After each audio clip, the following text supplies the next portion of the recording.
Whoa! What's Oh, up? shit! Everything okay? What happened? There was a gust of wind and almost knocked my fan off the window, and I just caught it with one hand That's as a it fell. strong gust of wind, man. Right? Jesus. Well, it was kind of laying like this up against the window. Welcome to the Roundtable podcast. Hi there. Oh, okay. Hey, how's it going?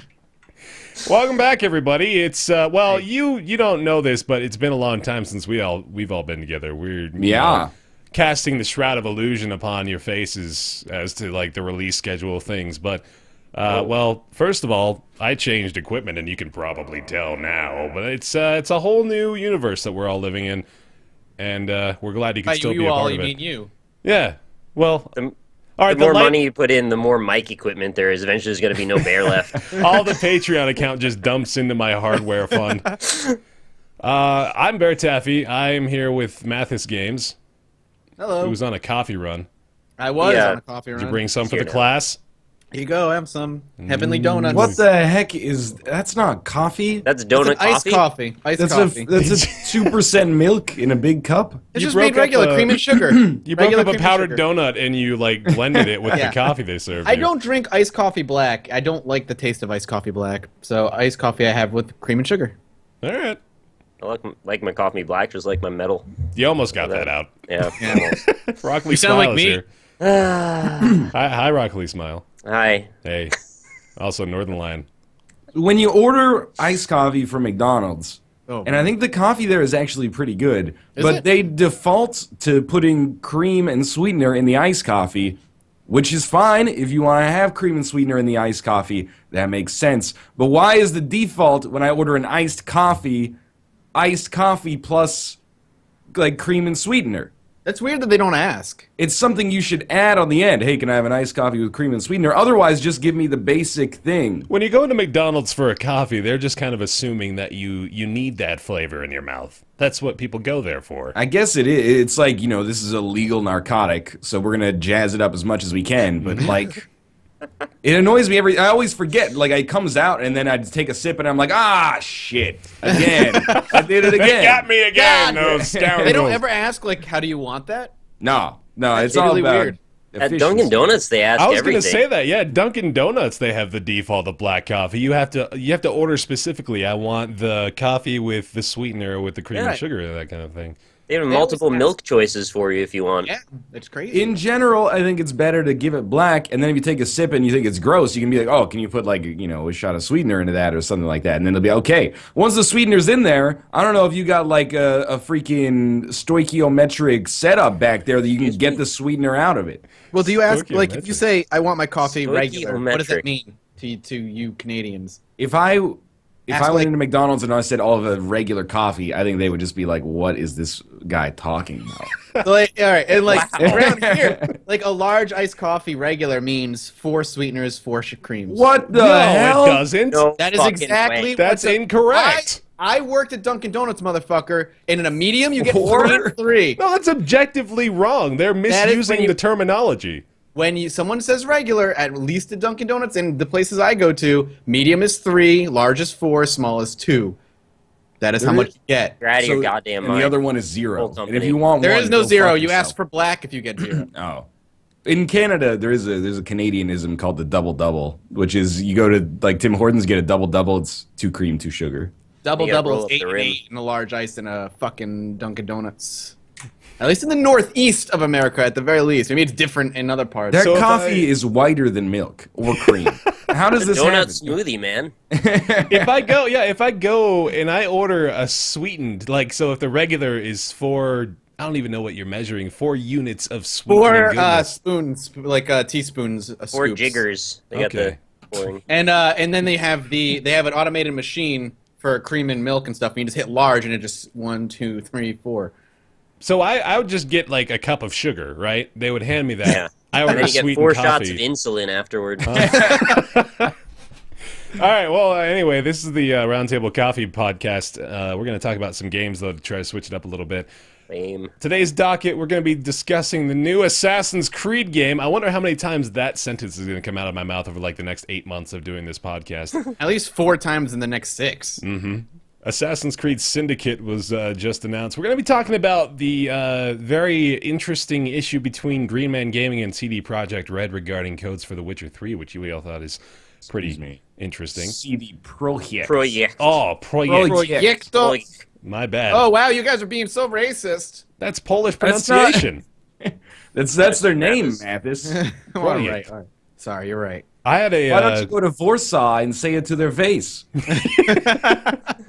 All right, we can end that there. World of Warcraft lost 3 million subscribers as Blizzard is going in a new direction. We want to talk about MMOs in general, the position they have in the industry at the moment. Also going to be talking about Action Henk. It's Henk. It's not Hank. It's not Hank. It's Henk. It's not Hank. It's not Hank, guys. Rhymes with spank and bank. Rhymes with platinum Grammy award-winning recording artist Pink. Pink. That'll be on the new Guitar Hero. Yeah. Pink's song "Don't Hit Me." And then This has to stop. why would she have a song called "Don't Hit Me"? It's a cry for help.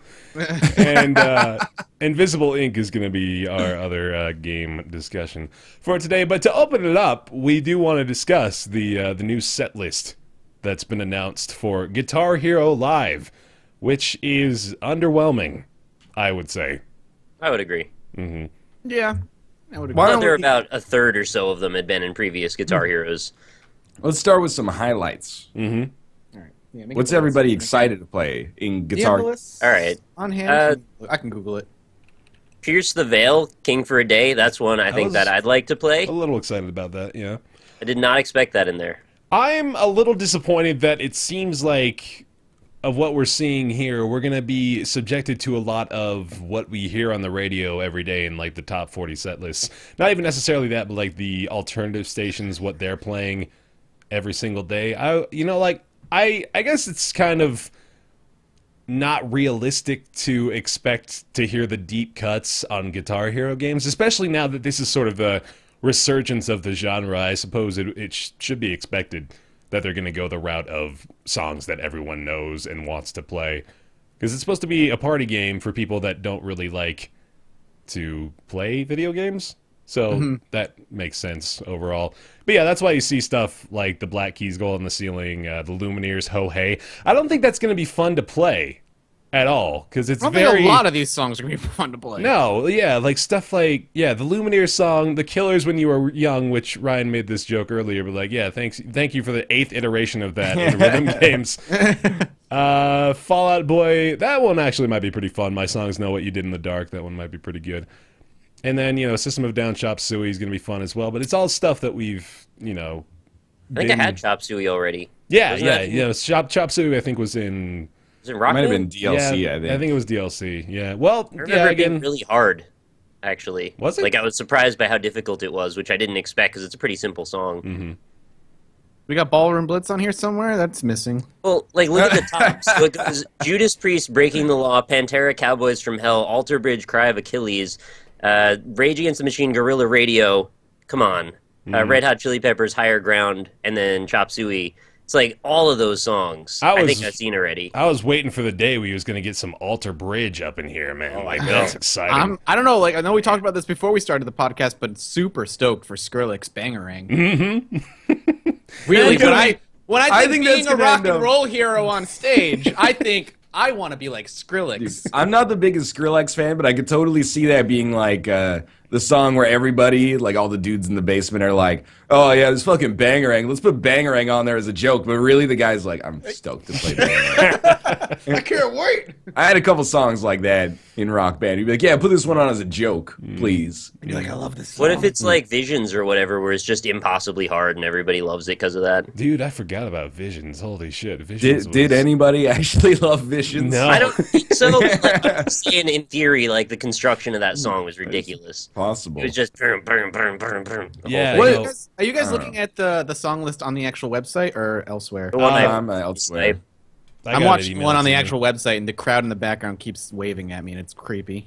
Mathis! They're cheering at me, and then it Come back to the fold. and then it does that obvious like kind of like loop where everything like freezes for a second, and then it starts again.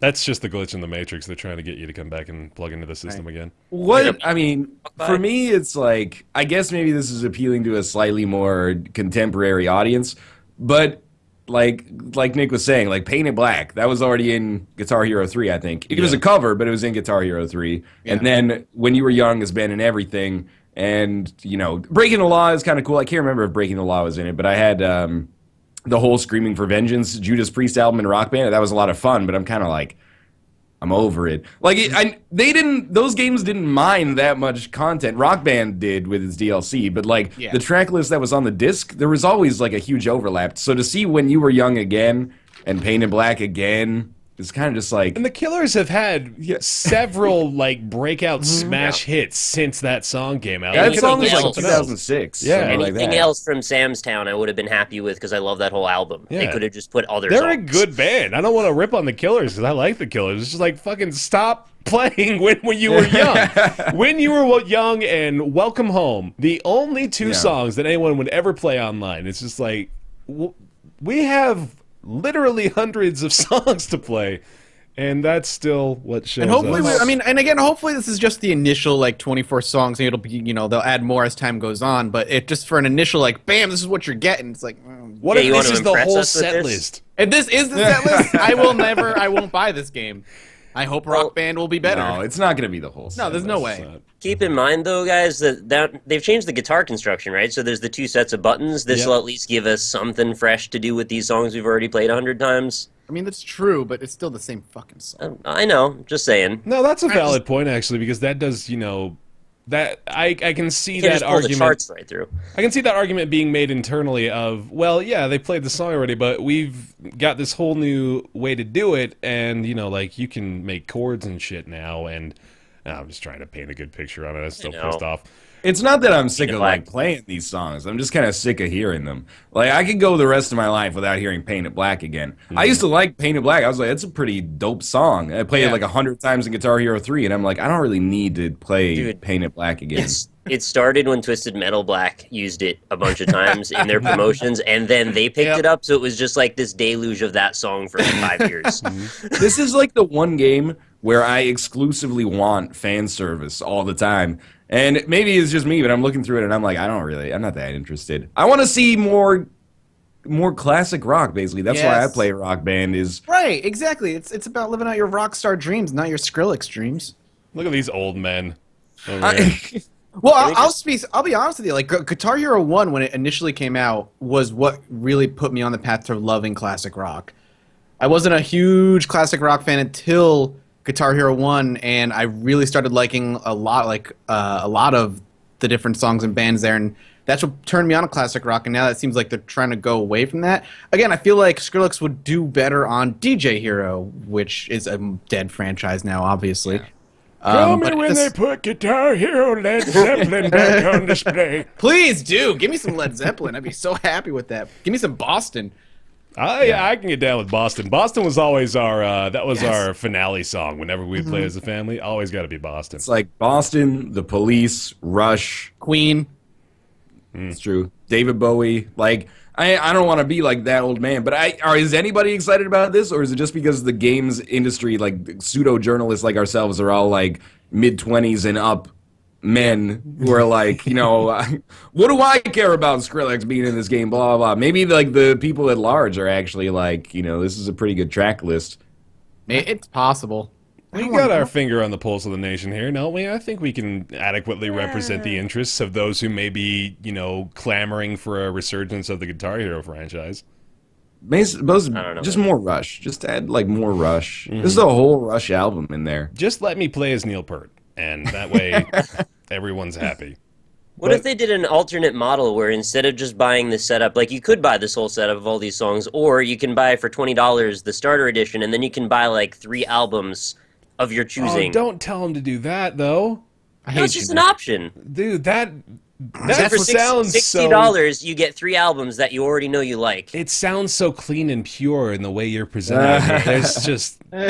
demons will grab hold. hold. Sorry, it was just an idea. Never mind. Pretend I never said it. Man, remember when the Rock Band released All of Doolittle by the Pixies? Did they do that? They did do that, yeah. Wow. I know the Rock Band Network just had some stuff that you never even thought you'd want to play, and then you download it, and it turns out you were right. But they they went overboard, man. Like, they got all kinds of stuff on there. So that's maybe kind of I think that's kind of like the onus of, let's just do a bunch of stuff that's come out recently that people will recognize and want to play in the Guitar Hero game. Yeah. Which, let's be honest, is driving the majority of, like, the funding behind the resurgence. I mean, we were talking about it last time. When you get people like Pete Wentz to show up for a release party at a Best Buy in New York City, you're going for a different crowd. You're going for how old we were when we were first playing the Guitar Hero games. Like, that's more or less how they've had to shift the focus. And I think those people want to play Bangarang and just have one person press the space bar at the beginning of the song, and then they all just party and do cocaine.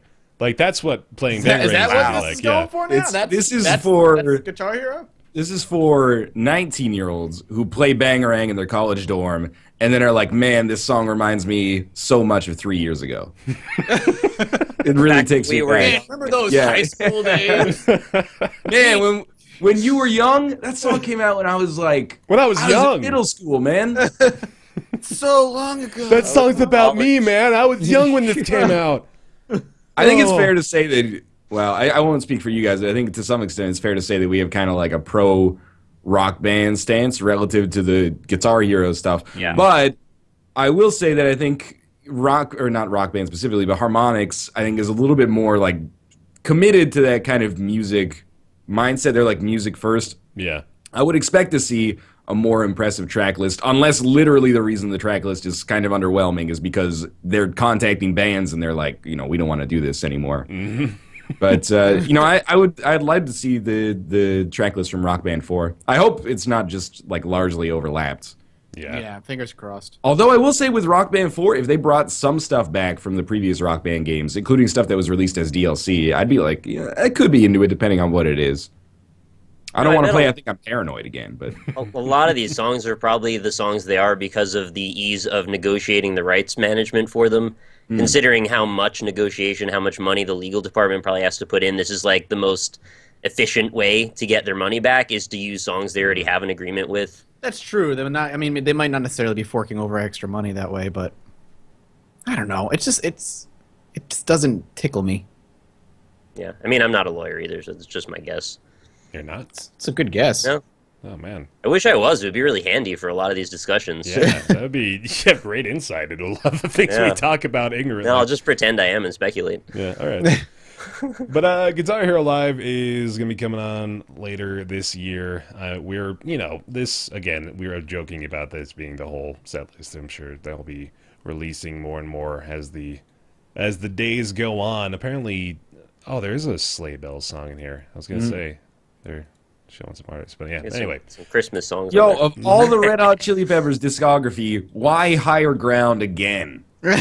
Like, I don't even like the Red Hot Chili Peppers that much, but the songs that they've had in those games have been fun to play. But I don't want to play Higher Ground again. They have at least 20 songs that have been in the top 5 of the charts by themselves. Yeah. Like, they've got a lot of options there. There's tons of options. I think in there's only been Give It Away, Higher Ground, and Danny California. And they had there's Snow so much DLC more. Oh, they did. There's so much more to draw from there than just those like 4 songs. Oh well. But not if they already have the rights to it and don't have to pay any extra for it. I guess. Higher Ground is weird because that was a cover in Guitar Hero 1. I really am curious how much of a factor that's playing. Well, I mean, like, I wonder if a lot of their thought process is, look, we're not sure this is going to do well because we killed the fucking franchise. I hope they're not like approaching new bands with that mentality. Listen, we don't know if this is going to sell, but you want to maybe try it. Yeah, but I mean, I feel like that might be part of it. Like, they don't know how well it's going to take off. When Guitar Hero ended, people were like, I'm so sick of Guitar Hero at this point. So maybe they don't want to put in a ton of money right away, see how it's going to do. If it explodes again, then maybe DLC or the next one will be like all new stuff that they forked out a ton of cash for. And so it's something like Nick was saying a minute ago. It's kind of that idea that they don't want to maybe take the risk. There you go ahead, sip on that milk.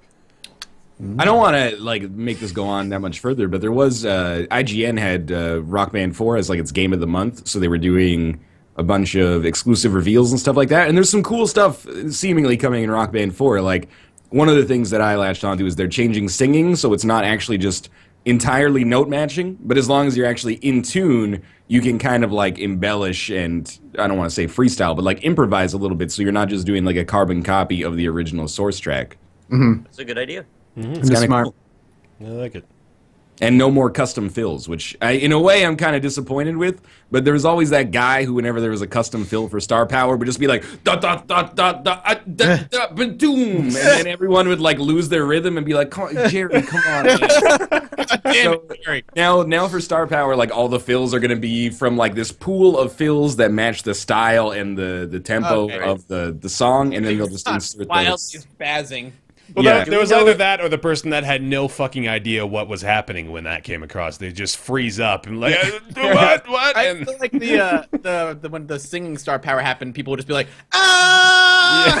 You had to do in the that middle of a because Simon and sometimes- Garfunkel song. Sometimes it wouldn't actually recognize it unless you shouted. So you'd be like, you know, tangled up in blue. Tangled up in blue. Oh! It's a really bad time to do that because then there's like 16 bars of no singing. You killed Oh yeah, tangled up. Guys, do we know if the Rock Band guitar is going to be the same as the old one, or are they also going the new Guitar Hero route? I think they said that all of the old stuff was going to be compatible with the new Rock Band game. I don't So it want kind to of be implies quoted that. on that, but I am fairly certain that I read up. Yeah, that's on kind of that. why I'm asking, because I'd really love to keep my DLC. I know they said they wanted to do that. What was your all favorite guitar peripheral from that era? I really liked the Guitar Hero 2 guitar. The Yeah, flying that's- 3, Yeah. the Guitar Hero 3 Les Paul for me. I was a Guitar Hero 2 guy. I really liked the Stratocaster. Was that Rock Band 1? That was the Rock Band original one, yeah. Was that did it have the tapping ones on the top of the fret? Oh, yeah, that was... That might have been 2. I can't Those- remember. Was that 2? Tapping? That might have been 2. Yeah, they had the I mean, the slide original... roll, the touchscreen or touchpad? No, that was a Guitar Hero guitar. The Rock Band Strat, they had the 5 finger buttons up where they up normally and- are on the neck, yeah. and then they had 5 additional ones down You didn't have to lower on strum the neck. That was the original set, I believe. I really liked that. That was ridiculous. Yeah, actually, now that I think about it, I think I was a Les Paul guy too with the Guitar Hero 3 guitar. Yep, that was a good one. That was a really good one. Very I comfy. remember that, yeah. Let us know what your allegiances are, whether they be to Guitar Hero peripherals or Rock Band games, or, you know, any combination of those two things. Assassin's Creed Syndicate is coming out October 24th of this year, and I think we're all just honestly shocked. I mean, I think Ubisoft came out and said, thank you so much for beta testing our game with Assassin's Creed Unity. Here's the Oh, actual man. working version. Oh, no. I'm so Mathis. sick of fucking Assassin's Creeds. I'm so sick of those games. I want Like, you to it's tell- gonna be so new, and then the combat's clunky, it's shitty, and all the gameplay is like, look at all the stealth shit you're gonna do, and nobody does stealth because stealth is shit in that game. It's the same fucking thing every year, but everybody's like, every time it gets announced, I look at Twitter, and everybody's like, it looks so good. People, It mean, does have look pre-ordered good. today. learned.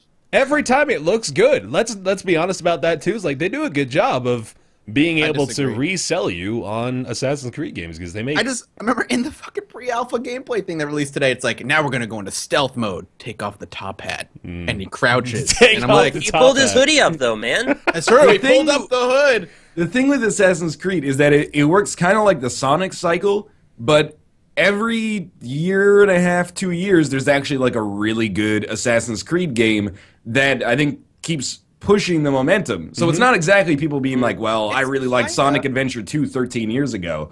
It's like Assassin's Creed 4 Black Flag was people being like, oh, it stumbled in Assassin's Creed 3, but this is amazing. Like, people love the Assassin's thing Creed I remember 4. reading about Black Flag was like everything. The pirate parts are great. Just take out the Assassin's Creed bits, and then they were just like, no more pirate stuff. Back to Assassin's Creed. And I No, was like, okay, that's so, not like, what we wanted. When Assassin's Creed 3 rolled around, it was not my favorite, but the boat missions were totally new, and I was like, this is great. I love this part of this game. We should make a game based around this.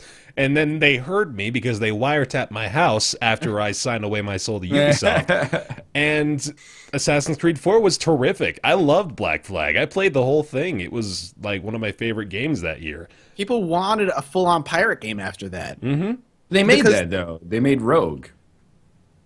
I didn't play Rogue. Yeah, that was another one. What happened with Rogue?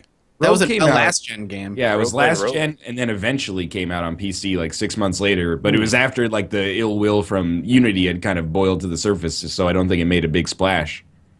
Huh. Did you play Rogue?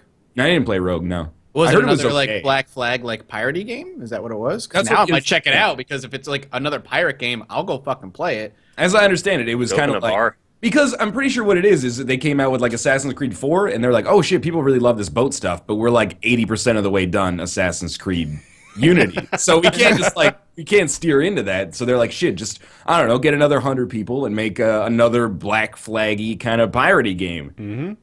Now I've and seen make the... a 2.5D one in China, and then, you know, maybe like a mobile app that ties into it, and anyway. No, it's... The list goes on. Assassin's Creed Syndicate is going to be another iteration of the very same formula we've all come to know and love. But there was Chronicles... Come to know. There you go. Thank you, Nick. You said it. But there was Chronicles that came out a little while ago. I think it was like a month ago now. And that totally changed the game around. That was the route that I thought they were going. I wasn't expecting this at all. They had Chronicles, which is going to have 2 more games in that mini-series that are already planned. And I think one of them takes place in the sort of same scenario that Syndicate is going to be in. Mm. Also, when are they going to run out of, you know, like, cool words to use as part of the name of the Assassin's Creed games? When they run out, they'll just start calling them Assassin's Creed again. Oh, yeah, that's the reboot. Reboot. Like, it is very easy to be cynical about Assassin's Creed, and I agree with the sentiment that, like, when I see people getting hyped for it, and I really, and I'm not this kind of guy most of the time, but when I see websites that hugely profited on Assassin's Creed 4 being shitty, being like, whoa, check out the new Assassin's Creed, I'm like, you are, be the change you want to see in the world. Yep. Websites that I'm not going to name. Yeah. But, like, for real, I can understand it, because, like, Assassin's Creed 2 was awesome, and Brotherhood was awesome, and 4 was awesome. And then people are like, maybe this one will be awesome. But I think every time, I don't know. I can't get excited about the Assassin's Creed formula anymore. This one's got gangsters and guns, though. I don't know. Especially because environmental destruction, too. Shadow of Mordor ended up being, like, a really good iteration on that Assassin's Creed formula. And had Batman combat that was as good as Batman. Yeah. Like, the combat was way more, I don't know, satisfying and stylish. And I kind of felt for a while that Assassin's Creed is just coasting on that sort of, like, you know, we've got fluid combat, but not like combat with fluids. You get the idea. Yeah. I would play that too, though, if they had fluid combat with actual fluids. That'd be pretty cool. That'd be I don't know how they would work that out. It'd be like a hydromancer. Ever since Batman like kind of hit the scene, I feel like Assassin's Creed combat has been lagging behind. It doesn't feel as good. It feels clunky now that we have this kind of rhythm-based combat that exists, and they've never taken the step to adapt and change. And every time it comes out, I'm like, this combat just doesn't feel. That only makes good. me. Oh my god, that makes me so sure now that you've introduced the idea of rhythm-based combat. We are so close to a Just Dance Assassin's Creed fusion. Oh man, in like a year and a half. True. Bring it on! I'm ready for it. Assassin's Creed Just Dance. I think what would help. With Kinect integration. Oh, It'll shit. never happen. But what would help is if, you know, after Assassin's Creed Unity, people were like, maybe the franchise should take like a year off to not reboot, but like reinvent itself a little bit. And then in 2015, there's already been like 4 Assassin's Creeds. Yeah. Like Rogue came out on PC, now Chronicles is coming out. They announced 2 more Chronicles games, like Bear said, and then Syndicate is announced as well. And you're like, you're Tony Hawking it. You're just like, you're like, meanwhile, Tony Hawk is doing what they were advised to do in coming out with Tony Hawk Pro Skater 5 later this year. Looks really good. really bad. No? Come on. Oh, uh-oh. But well, look forward to those dissenting opinions 4 months later, but Man, you know, how do you feel about it, Bear? You're the Assassin's Creed guy out of all of us, at least. I guess I am, aren't I? I didn't even like hold that mantle above my head, but yeah, it's tough not to be very cynical, like we've been saying the whole time. It's gonna have to do something that just totally fucking blows everyone away. That's the only way that they're gonna get out of this negative PR cesspool that they're in with the whole franchise. Like, there's not any. I'm looking right now at a blog that Ubisoft posted, like, on their own website. I'm looking at their list of what they're introducing as, like, the 7 things you need to know about Assassin's Creed, told to you by the developer of Assassin's Creed. So, you know, you can trust them. I would know. But I like Ubisoft, by the way. They're very nice to me. But Twin Blades is the first one. We've seen that before. Didn't it start in 2? I think so. Yeah. You know, Twin it's like the Blades, whole like the Assassin's Creed wrist 2 Like Twin wrists. Blades. Yeah. This They is used gonna the 2 as part of the blades. They showed his wrists in it. Yeah. Sorry, go ahead. No, yeah, they did that. That happened. Like, I'm pretty sure we could look at the box art. That was there. That happened in 2008. It's like the new setting, London. Okay. Okay, everyone's had a different setting. Yeah, Except for the ones that didn't. There's okay, so there is now, I guess, this says nobody fresher than my clique, which is a phrase Excuse I wonder me? has been introduced to something before. Are you living mobile right now, Bear? What just happened? Says you can, I guess, like, unite the street gangs of London. So you can, All right, I've you always can wanted get to do that. crews together, but I can only guess, like, we've been told things like this before that just boils down to, here's this Brotherhood. cute, quirky little thing you can do. It doesn't really matter. I mean, like, you can, sure, but Is it? I'm curious if it's just another, like, a reskinning of, like, the brotherhood mechanic that they introduced. Like, you can gather all these people, and, you know, you'll have a brotherhood. I'm like, all right, maybe they're just that's why we gangs. called it Assassin's Creed Brotherhood. And now they're calling it the family in this one, right? They keep saying join the family as part of their moniker. Yeah, it's for got like it. a Don Corleone sort of style to it, I guess. You don't fool us, Ubisoft. Continue. What else we got? We got Looking Good, Feeling Lethal, which I don't want to read the whole thing, but I'm just gonna venture a guess that has to do with clothing, which is fun. The top hat. Looking good, feeling lethal. Sweet Rides. Where did they get my Facebook status from yesterday? You get a burrito or something. Sweet Rides. You can ride around on chariots. Yep. It's London. Cool. And you're getting a stealthy upgrade. As Jacob enters a restricted area, he slips effortlessly into stealth mode, Yeah, taking off the top hat. whipping off his stylish top Hoodie. hat and pulling up the familiar hood of his brethren. In Can he front put of his arms people. together in his sleeves and go into stealth mode double? Oh no. Right? Become a monk. You can just like turtle up, just get all your body parts into your clothing. I will Roll into say a that ball and fall over. for Syndicate, if I'm not mistaken, and I'll fact check that right now just to make sure I'm not spreading lies, but there's no multiplayer, right? Like they cut the I multiplayer think for the they game. did, yeah. And I'm of two minds about this. Yeah, why Assassin's Creed Syndicate won't have multiplayer? I think in a way that might be good to, I don't know, refocus the game and focus on making it a good single-player experience, but that also might just be spin.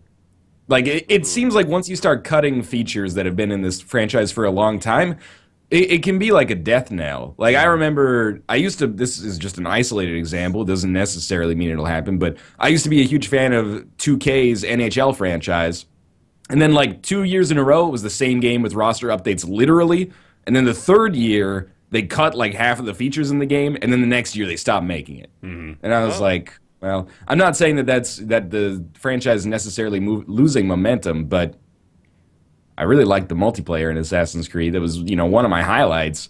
But I guess if this actually does give them more resources to focus on making the single player workable and, not glitched out to hell on launch, then that's good. That would be, yeah, that's like the ideal line of thinking is they're putting a bigger effort into making sure the game doesn't release as a buggy mess, which... I want to give you a quote here. All right.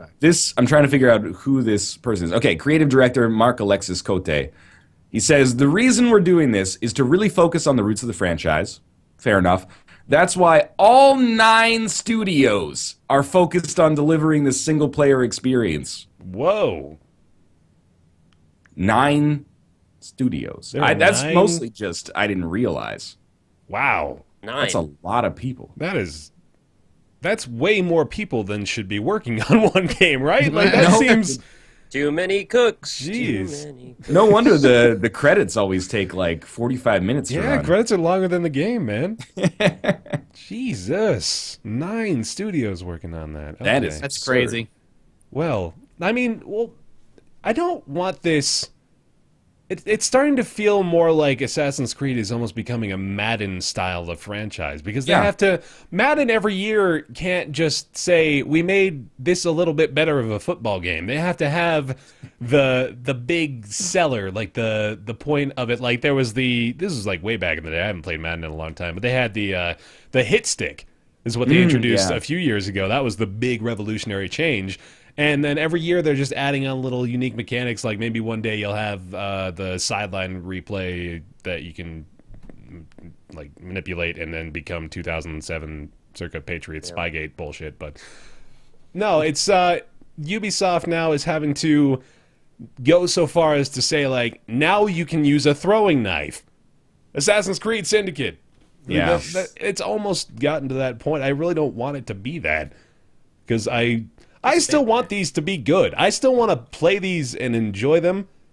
But my most recent experiences with Unity and this, the AAA Assassin's Creed releases, and that was just, it was nothing at all appealing to it, that I wouldn't have found in any of the 6 that came before it. Which, that sentence alone just sort of stands out in my mind of, I could play this, or I could play any of the other 6, and now 8 or 9 that are available that provide better, if not equal, experiences. Yeah.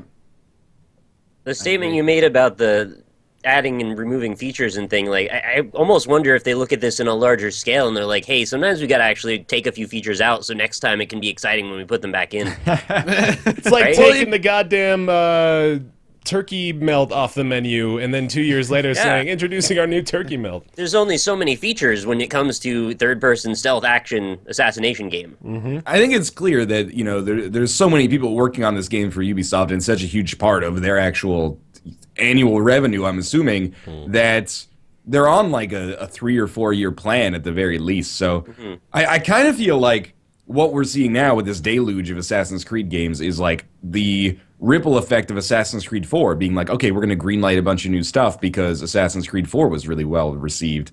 Yeah. And I don't know, maybe we'll see like a dampening in a year or two based on Unity, or maybe they're actually just going to keep like tripling down. But I agree that, this used to be like a really exciting franchise that people were really enthusiastic about, and now people are like, well, that's not totally true. We're like, a new Assassin's Creed game.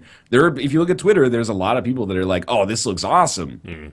I don't know. Well, I'll tell you what, the environment, London sounds like one of the coolest places they've gone to so far. I'd kind of like to walk around it at the very least just to see how they did. Well, they said that about the Order 1880. Did we? 1876. I didn't say that. People said that about Unity, too. I mean, and again, not necessarily you, and not necessarily everybody, but that was their thing, is like, it's like revolutionary France. There's going to be guillotines everywhere, and you can have like 100 people in the city square, and you'll push through them, and it totally won't be framey. And and they definitely will not just pop into existence in the middle of the sky and face fall. will The best melt thing off. that I could come up with to be positive was the environment. So I think it depends what you're into, too. I think the Assassin's Creed thing is one of those things, like the environment is like, do you like football, basketball, baseball, or hockey, right? It's like, what do you prefer, revolutionary France or like Victorian London or the Caribbean or, Boston in 1700 or whatever Assassin's Creed 3 was? All right, so I'm gonna make a prediction here that I almost guarantee will be fulfilled within the next 3 years. There's gonna be an iteration of an Assassin's Creed game that's gonna be called Assassin's Creed Ratchet in Time or something like that. It's going to be a game that allows you to traverse through every single past iteration of the franchise, go through. They conveniently already had maps created for them. Yeah, how weird is that, right? You'll like honestly, go. Oh, go ahead. No, I was gonna say, I'm honestly surprised they never did, like, they haven't done like a modern day Assassin's Creed kind of thing. It's coming. They're working up to it. They did last year. It's called Watch Dogs. Oh, Watch Dogs. Watch Dogs. Which actually I wanted to talk about, not Watch Dogs specifically, Watch Dogs 2. but like not only is it that there's too many Assassin's Creed games for my taste, but because the Ubisoft games have been so similar in their format and the medium that they choose to deliver things, with the mini map and the, objectives popping up on it, and then, like a story that represents 15% of the game and 85% of it is side quests and collectibles. Not that I'm saying that's necessarily innately bad. I'm just like, I'm kind of sick of Ubisoft games. Yeah. Like, I played Far Climb the Cry tower. 4. That was awesome. Yeah, but Far Cry 4 and Far Cry 3, of course, as well, did have a lot of that same, like, climb the tower, unlock more of the map. Yeah. Do racing missions, do this kind of mission, blah, blah, blah. But I would like to see, like, if they could make a new Far Cry in a new environment with new weapons every 2 years. I'd be down with it for at least a little while, but the most unique game that Ubisoft has put out outside of the Ubi art stuff in the last year and a half has been South Park: The Stick of Truth, which was great, but it was also, like, 6.5 hours long, 7 hours long. Short. Even in the crew, you had to drive your racing car up a radio tower just to try to unlock more of the Is that map. actually true? No, that's true. Is that real? Oh, hold up. The crew has towers to unlock more of the map. Yes. No. But it's the United States. Yes. We already know what that looks like. You don't drive up the tower. You drive to the tower, and then serious? I'm dead God, serious. I was There making is a movie- fucking no. joke. That's No, real. that's real. That Shit, is real, man. Nope, that is That's 100% true. Ridiculous. I wanted it to be like you took your car and you had to like get enough speed to accelerate up to the top of the tower. You're gonna hit the jump perfectly. You right over the top. Yeah. You break sick of, the like, device movie tower off the device. radio tower that the bad guy put there, the charismatic bad guy. Yeah. No, That you apparently You is might just be 6 seconds misunderstood. undo. you go off He has a a ramp and it unique goes into haircut, like GTA slow mode, and you see your guy reach out the window, like Yeah. latch onto Just this snatch the thing. hacking device that was on the top of the tower. You could just Even with cause Far- it with his hook. Even with Far Cry 4, you were saying you enjoyed that. Far Cry 4 was just a reskinned Far Cry 3. But Oh, the environment of that game The is... environment was different. It makes it... I don't know. I think the environment of a Far Cry game is more meaningful than the environment of an Assassin's Creed game. Like, to me, all the Assassin's Creed games have still largely been... This is well, okay, except for the Caribbean one. Assassin's Creed 4, there's a little different when you're sailing between islands. But it's mostly been like, you're in a city, and it's pretty congested, and there's a lot of roofs. Like, you can jump on Everyone is roofs. British. Yeah. No matter A whole where. lot of roofs and some roof guards. I thought like the new environment of Far Cry 4 like really allowed them to reinvent the story instead of being kind of like, I don't know, I really didn't like the protagonist of Far Cry 3, but Far Cry 4 is kind of like it's got that Tibetan Nepalese kind of feel to it, and like some psychedelic stuff going on. It's not my favorite story of all time, but I thought it was meaningfully different. I'll defend Far Cry 4 much more staunchly than I'll defend any iterations of the Assassin's Creed series. I think Far Cry's got a really good thing going with it. Like, that's kind of the style that I wish they would apply to Assassin's Creed. I would love to see an Assassin's Creed game every like 2 or 3 years, because that gives me, even if they've already established a cycle where they are spending 2 to 3 years per game, it still feels to me like, as a consumer of content, that they're just overloading. And when the games come out as buggy and as, unsatisfactory as they are, that only lends more to people drawing the conclusion that they're rushing these out the door.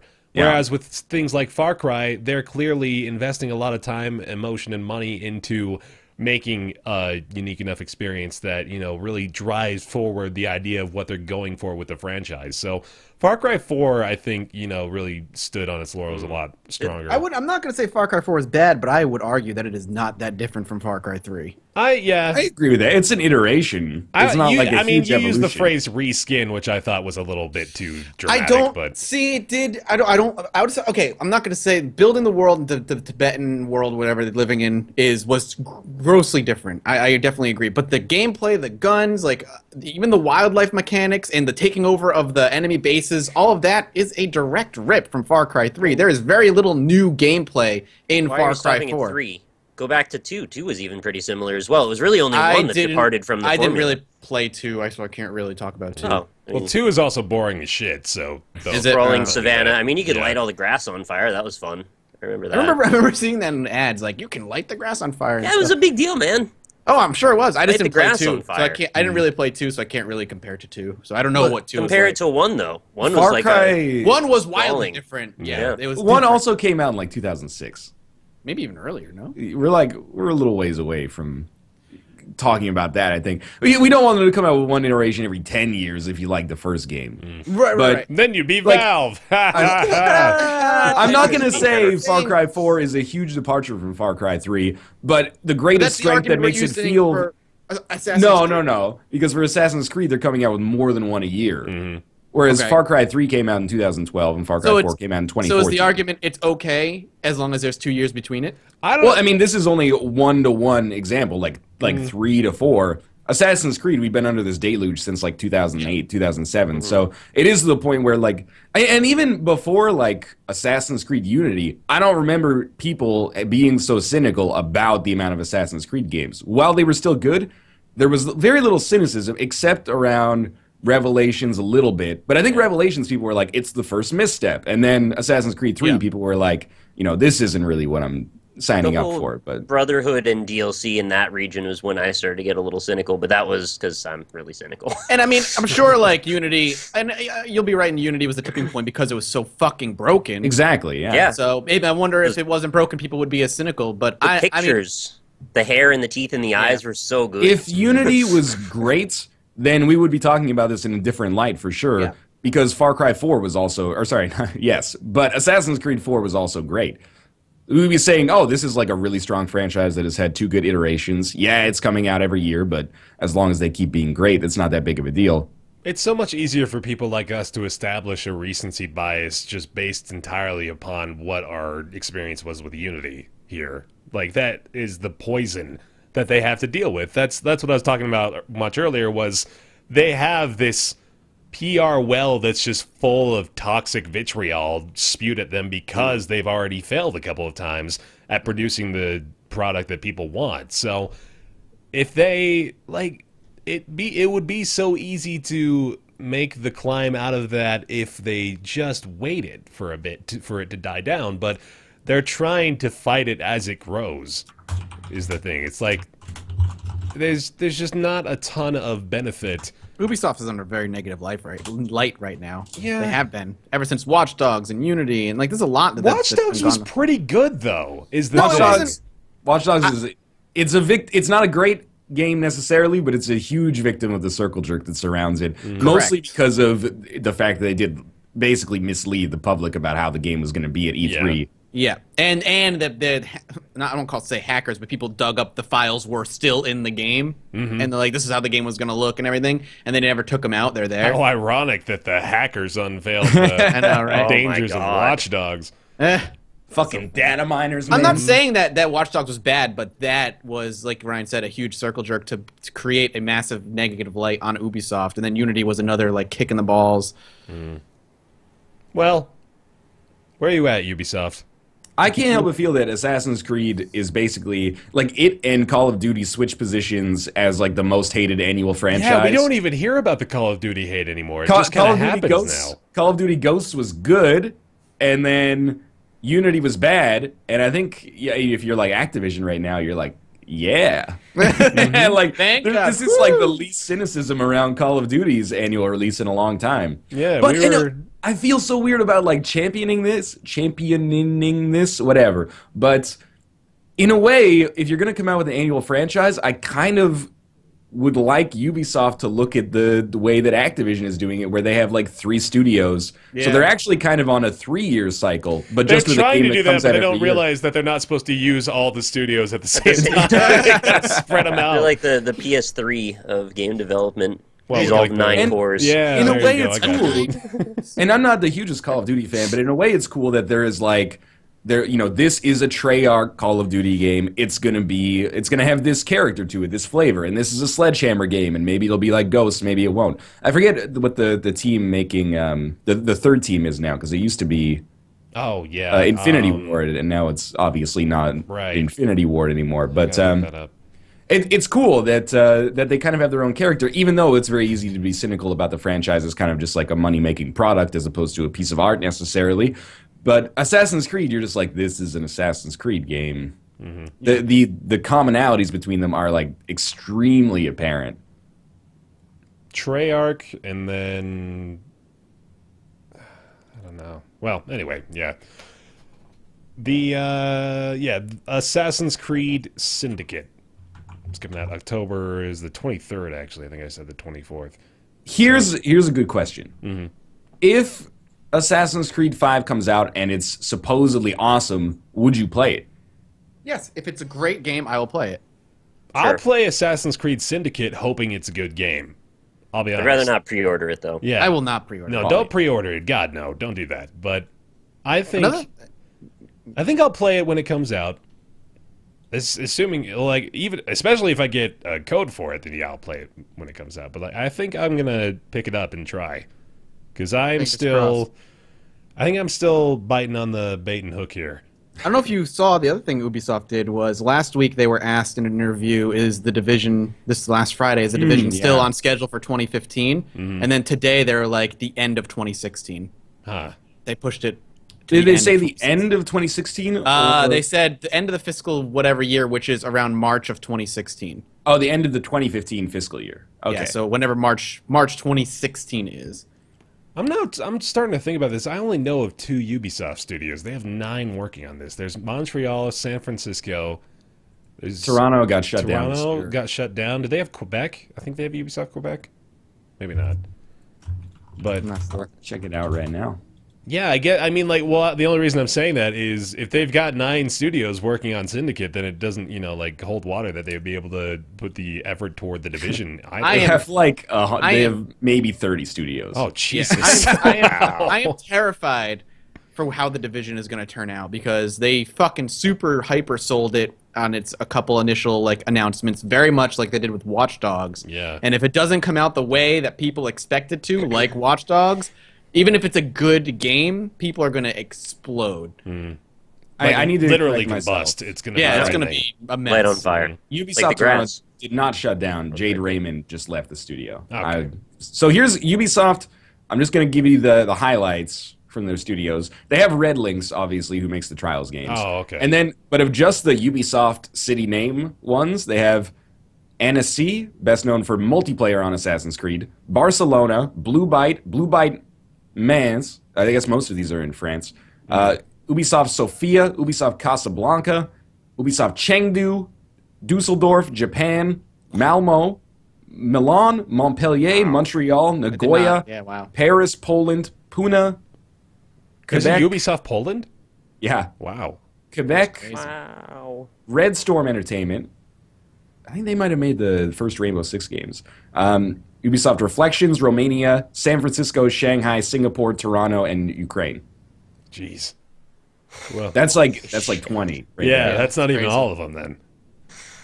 Well, anyway, Assassin's Creed Syndicate. Talk to October 23rd, and we'll get back to you.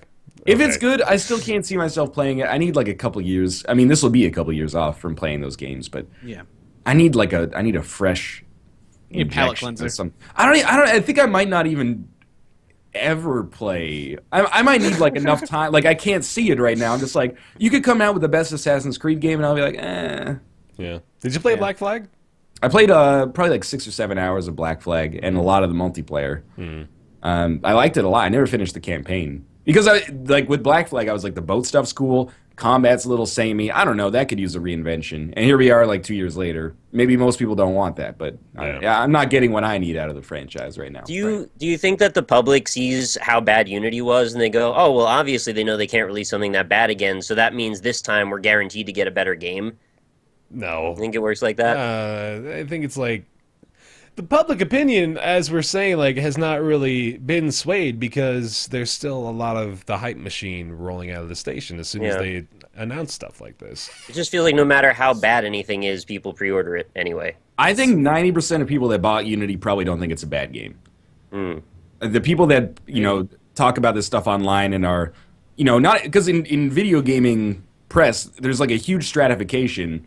There's like, the casual people who talk about video games online on Twitter that we would like interact with are still in like the top 5% or 10% of people within the hobby at all. Yeah. I think it's like the 1% like us and, other professional writers and stuff like that understand the cynicism surrounding Unity. I bet most people bought it and they're like, it's not my favorite Assassin's Creed, but it's still Assassin's Creed. And I think much of the sentiment around Syndicate is probably going to be people that'll find, like, they'll see an ad for it when they walk into GameSpot or something like that. Sorry, GameStop. And they'll be like, oh, Assassin's Creed in England. That sounds cool. Like, at least they're doing something new with the franchise, not just keeping it in France again. I really think that's how most people look at it, which is fine. Right, but, I think that a lot of what we discuss is kind of intellectual. And like in a way, even kind of like masturbatory. It's like Fair point. people are very familiar with the franchise, and I think they want that sometimes. They want that familiarity. I'm going to add the tag to us on iTunes of masturbatory. I think that's a really good descriptive Hashtag keyword. masturbatory. All right, moving on from that, we want to talk about, well, speaking of Poland to a certain degree, Ubisoft Poland there, The Witcher 3 coming out next week, I guess it'll be. 7 days from today. So that'll be actually in like 3 days once the podcast is out, so hype for Witcher 3. Woo. I think we're all pretty hyped for Witcher 3, right? Yeah, we are on that train. Don't pre-order it, though. No, don't pre-order. Like, over 1 million people already have, so if you're one of those, then fine, but don't do it now. Especially if you're getting a digital digital version. You're not going to sell out. There's no need to pre-order it. Wait, Mathis, they might run out, though. I've had it happen before online. All right, no, okay, a bit of a divergence. Have you guys ever experienced that? Have you ever not been able to get a game that you wanted to get because they were out of copies? No. I'm pretty sure I have, but I can't remember when or why. It was a long time ago, if at all. Never. I don't think they're even trying to use that as a selling point. You know, like traditional retailers, like they've realized pre-order it before it goes away is not you know, a valid marketing technique. I was talking about digital. Oh yeah, well even further than that, right? But people run out of Steam codes apparently. Yes, very odd. Depends on the developer you talk to. Yeah. The only thing you should pre-order is amiibos, because those have a genuine scarcity. Don't talk to me about All right, anyway. So there's a little bit of hot water boiling here between GreenManGaming and CD Projekt Red. Good job. Thank you. Is that pretty accurate? We wouldn't know. All right.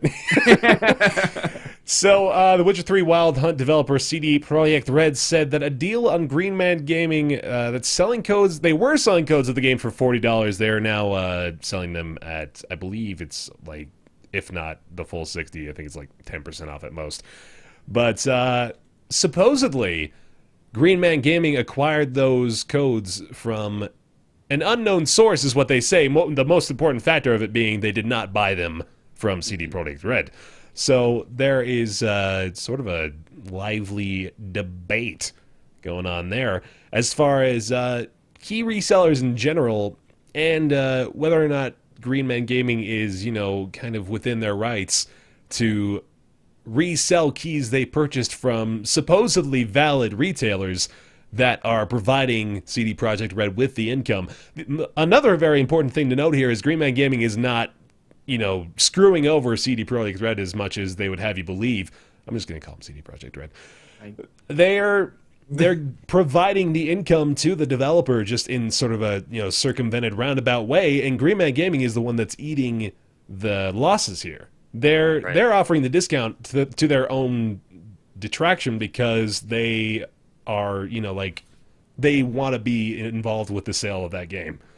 So now it boils down to, A, are GreenManGaming, you know, in the right, quote unquote, in doing this, and B, is CD Projekt Red, like, responsible for allowing even-keeled distribution of their game across whatever platforms?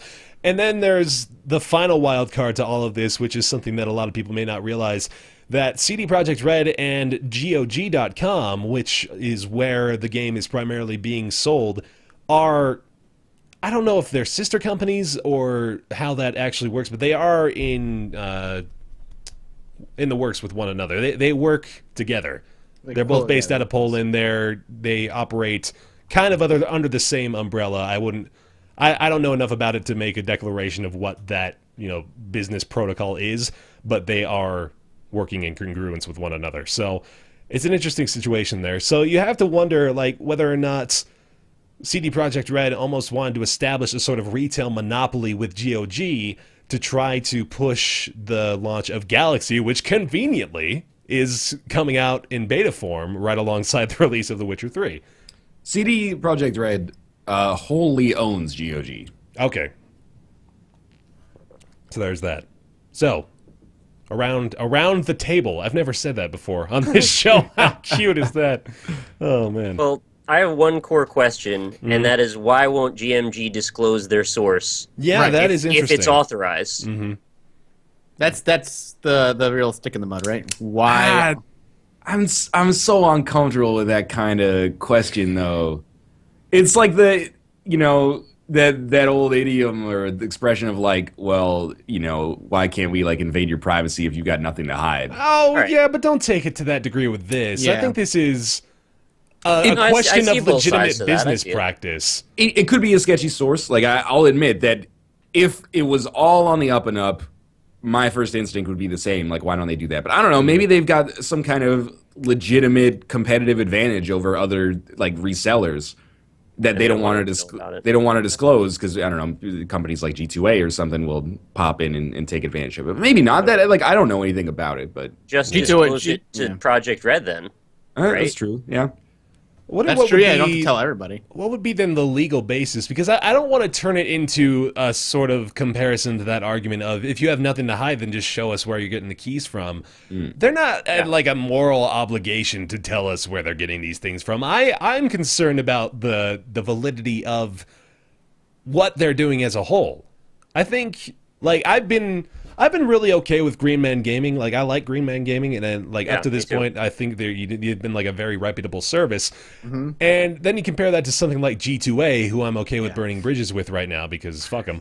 Like, they're notorious and infamous for being a sort of shady, under-the-table reseller of keys. They've been caught doing shitty shit in the past multiple times. Just real shitty shit. Shitty shit. Not like regular shit, like shitty shit. With G2A, it is well known that they have kind of like that separate section of the site where people can resell keys that they have, like not even affiliated with the company, and the company just takes a cut of it, which kind of seems like it's enabling really sketchy reselling, even if the company isn't directly involved in it. They've provided the infrastructure for it to happen.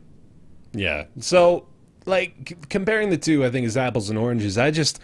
I am surprised at two things here. I'm surprised at how this is being handled, because I never expected GreenManGaming to come out. I never expected either of them to try to make a public scandal about this, because I guess it got to the point now where CD Projekt Red has to come to people like GameSpot and say, these people are doing something kind of awful, let's bring this to the public light.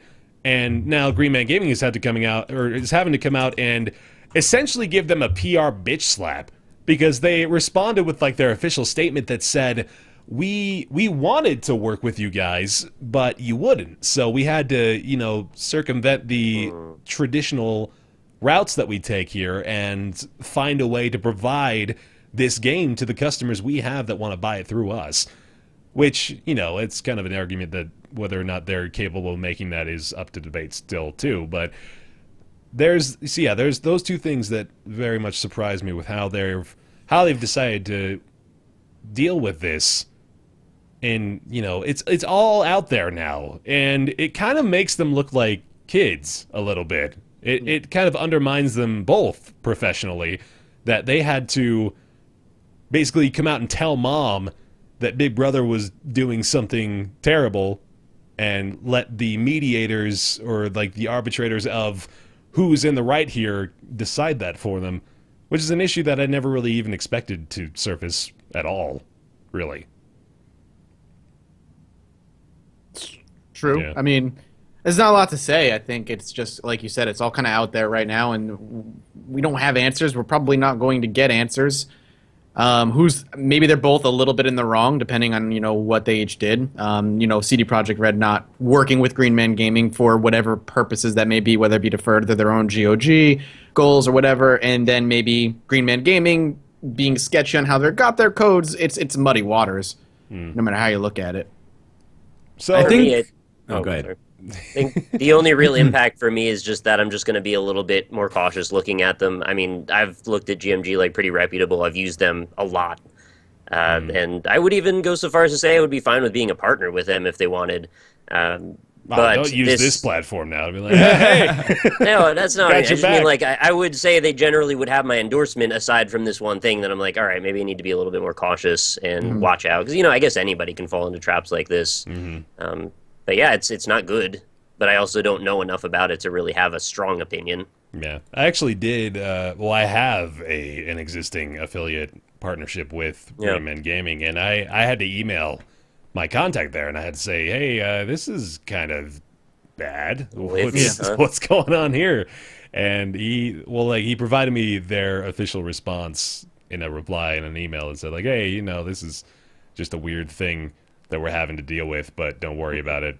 Which we didn't even really say don't worry about it. I just kind of took it to mean, you know, it's being blown out of proportion, which it very well could be. I think it honestly kind of is just sort of a weird playground dispute that they're having that may just be brushed under the rug in a month or so. Well, especially after the game has been released, I think this is all going to be completely forgotten. But hope so. I think the bigger discussion point here is just key resellers in general. There's you know, it's a developing marketplace because, as we said, like there's three that I can, you know, come to mind with immediately. GOG doesn't really fall under that same label just because they're dealing more with rehashing old classic releases and making them available to play on modern machines. But now with them trying to become a direct competitor to Steam, do we need more people going that route, or do we need more people trying to, you know, provide the 50% off of new game releases by getting them in bulk from Taiwanese retailers or something like that? I don't know. It's like the way that they go around the entire system. Is it that bad of a thing, really, I guess is what it boils down to here. I think it's bad for the developers, but it's good for the consumer. And I don't know, but I hate that argument because I do think that the distributors should be protecting both parties if possible. Right. And the reason that, you know, a company like CD Projekt Red comes out with the game at different prices in different regions is because people in different regions have different, you know, spendable cash, basically, you know, different purchasing power. So if they came out with a game at $60 USD, the equivalent of that in like Ukraine or something like that, not to pick on a country unnecessarily, but that might really limit the amount of people that can play it there, which is not only bad for business, but is also kind of like a feel-bad story. But, you know, it does suck that people are taking advantage of that to benefit, but it does benefit consumers in other parts of the world. But I think it's like, this is such a unique case. We have this really fringe scenario where the game publisher is publishing a game that's definitely going to be their biggest of all time, and for the first time in their history, could be one of the biggest game releases of the year. Like, I don't think The Witcher 2 had nearly this level of push behind it when it came out. So, not only do you have that, this is their biggest release ever, but they own the distribution platform that they probably want most people to buy it on. So it's almost like a little bit of like a, and not to insult CD Projekt Red, but a little bit of like a have your cake and eat it too. Because the game's still going to be for sale on Steam, which gives the impression of like, oh, we'll work with Steam because we can't afford to like make any enemies there. They're enormous. But we're going to like kind of strong arm smaller distributors to push people towards GOG so that we get more of a share of the profit. And I can totally understand that because this is like their game. This is the biggest thing they've ever done. But at the same time, you know, I can understand why GMG would go outside of, you know, if CD Projekt Red won't work with them, they're like, well, this is a big game for us. So, you know, it's going to be one of the biggest games of the year. We need to, like, get keys for it somehow. And it's just a unique situation. Yeah, there's the precedent that you're establishing now, though, is they have the freedom to tell people, no, you can't. Yeah, you're a major distribution platform. I think GreenManGaming is in the top 3. As far as, you know, well, there's Steam, obviously, and then there's everyone else. But, you know, in that same tier, I think GreenManGaming is up there. But CD Projekt Red is more than likely within their legal jurisdiction, I guess, if you even want to get to that point of the argument of being able to say, no, you can't sell this. We're going to sell this on Steam and then almost exclusively on our own distribution platform. Well, yeah, that's the thing. Look at Origin. Oh, yeah. Good. They're 100% in the legal. Would make them bad guys? Maybe a little bit, but if they say no, that's their, like you said, that's their 100% in the legal right to say no to you. And if you go in behind their back and, you know, do something scummy about it and try and get the keys, you know, in a shady way, they have the right to be like, you can't be doing that because we already said no to you. And for them to come out and be like, well, you wouldn't work with us. It's a dick thing for them not to work with you, but there's also no rules to say that they can't do that. They have the right to say no, and sometimes you just got to swallow it and be like, all right, let's move on then. I did just realize, by the way, I missed my perfect opportunity to drop the I am contractually obliged to say this line as far as my GreenManGaming affiliate is concerned. Damn it. Drop the ball I will there. say, I think it's a business decision for CD Projekt Red, which always has the dangerous thing of being like, coming across as anti-consumer. Like they want to create, they want to strong arm other distributors so that the game is bought at X price and then it doesn't drive down the retail price of it. But it comes across as almost like more of an ethical knock on GMG, from what we know at least, which is kind of like, well, if you're not going to work with us, we're still going to do what we're going to do anyway. But like you're not necessarily going to get as much of a cut of it. It kind of seems like, well, if you're like, we're going to do it one way or the other, so you might as well work with us, which is also kind of, that's like a mafia tactic, basically. Yeah, very much. But I mean, GMG, I agree with you guys that it has been reputable in the past, and they do offer like really good deals. And my understanding has been, not that I have any insider information on it, that they end up taking the loss on a lot of those games. If they offer like a $10 discount, that $10 comes out of what they earn. Which is a really, I mean, I guess that's what you got to do to compete with Steam. They're trying to build a community, and then eventually, well, ideally for them, I guess those splits would go away, and they would eventually just sell things. That makes me think that they're not even in really a big enough position to where they can start to barter with developers and with all the other parties involved to say like, will you take a cut here so we can offer a discount on our distribution platform? They can't really do that, so they have to just take the losses themselves, which I'm sure is, working out to them to a certain degree. Otherwise, they wouldn't still be around. But it's there isn't really any sort of like, who in the hell? Sorry, this has been like the 40th time. The whole podcast. Someone really needs to talk to me. Maybe I should address that, but... Is it a phone call? Yeah. I've gotten like 3 phone calls from the same number in the past 5 minutes. Might be an emergency. Google the phone number, man. I should, actually. You want to do that live? It's GreenManGaming. Ubisoft. Excuse me. Abort the stream. They've got the red phone for me. It was like, hey, BaerTaffy's saying something negative. Figure that out. Said they wiretapped your house, right? That's true. Oh, shit. Yeah, now I'm starting to freak out a little bit. It's very gray territory still, and like I don't know if there really needs to be any sort of like Supreme Court litigation of are they within their bounds to do this. I think it's just going to be a matter of these companies are going to figure out amongst themselves. All right, obviously there's ways for us to go around you if you say no to us. So let's think of something that is mutually beneficial and not be childish about this anymore, which is probably going to be. Okay, yeah, there you go. Good. Figured it out. Yeah, it's probably going to be what they end up having to do at some point to avoid things like this. It's never going to happen again. At least not until, like, I don't know, like Half-Life 3 comes out or something like that. Oh, God. Like, it's such a unique situation that, like, it's this... Well, I guess Half-Life 3 will just be on Steam. And who cares? Anyway, it's so irrelevant. But, like... GOG is owned by the company making this game, and I don't know. You could totally frame it the other way too. It's like, hey, unlike scumbag EA, they're actually going to sell their games on multiple platforms, but they're just trying to push you towards like the one platform that they own. I don't know. I think this is seriously like the one time this will ever happen with GMG under current management. Anyway, yeah, probably. Or you'd be like Ubisoft and just boot it up from Steam and force you to go to Uplay and then boot up the game from Uplay and then you get to play the game. Which is really consumer friendly. Good thing I have so much RAM. Yeah, no kidding. I'm just starting to realize how prevalent that's becoming. We got Uplay, Origin, Galaxy's coming around now. We got Steam, obviously, Battle.net. Yeah, there's a lot of them. At least can we set it up so it has to daisy chain through every one of them somehow? Open all 5 platforms or whatever they are. I've got most of these in my taskbar. I've got Battle.net, Steam. I've got the Galaxy tab now. I had Uplay, but I took that away because I stopped ever playing things on it. I still have Desura. Loads up on startup. Rockstar. Oh, yeah. Really? Rockstar has their own now. Social Club. Oh yeah. Man, that's too whole many. Another conversation. Conver-fucking-sation. Oh man, but yeah, that's that whole debacle. Witcher 3 comes out on Tuesday. Can't wait.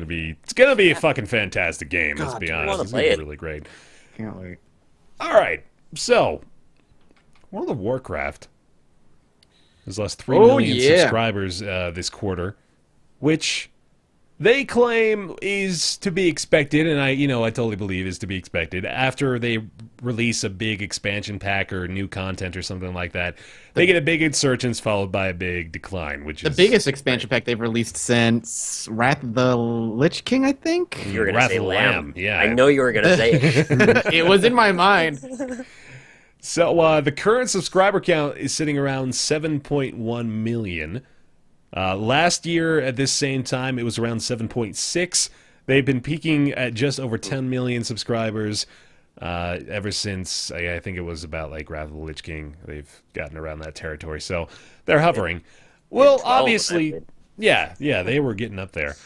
Obviously, they have 7 million subscribers. Still, World of Warcraft prints money for Blizzard. That much is obvious still. But now it's this is a noticeable decline because of the the rapid flow of subscribers out of the game after the release of the new batch of content. Well, yeah.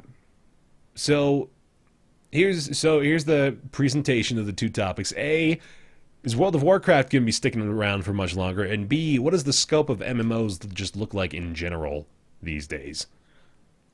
I feel like MMOs still have a place. An article came out today, I believe, where it was noted that Square Enix doubled their profits from last year, and most of that was because of Final Fantasy XIV, still a subscription-based MMO that is doing phenomenally well for themselves and doing really, really well.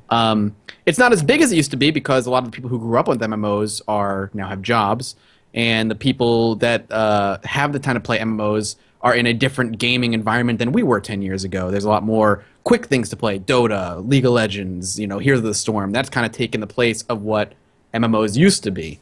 As far as WoW and why they're losing it, I feel like a lot of it is because the new expansion took away. I don't know if any of you play WoW at all at any point in time. I played it a lot. I was actually so obsessed that I had to quit it. Whoa. Welcome to, I was with you. I'm with you. Did you play the new expansion at all? The last one I got to was Cataclysm, and I stopped after that. And how about you guys, Ryan? Not at all, no. I played, got the trial and took my character to level 15, and then I got bored. So not really. Gotcha. So the problem with... Everybody was really stoked for this new expansion pack because it undid a lot of what Mists of Pandaria kind of broke and why people ran from Mists of Pandaria. Mists of Pandaria introduced more daily quests than any other expansion has ever introduced. It was all about just logging on, doing the daily, grind. And this expansion kind of got rid of that. It presented more story. There were more cutscenes. The quests were more fluid. There wasn't really questing hubs. You kind of just went from zone to zone, and stories kind of unfolded, and it was a lot more natural progression. And you got your own base that you got to build and decide what buildings you wanted depending on your profession, and it was very, very cool.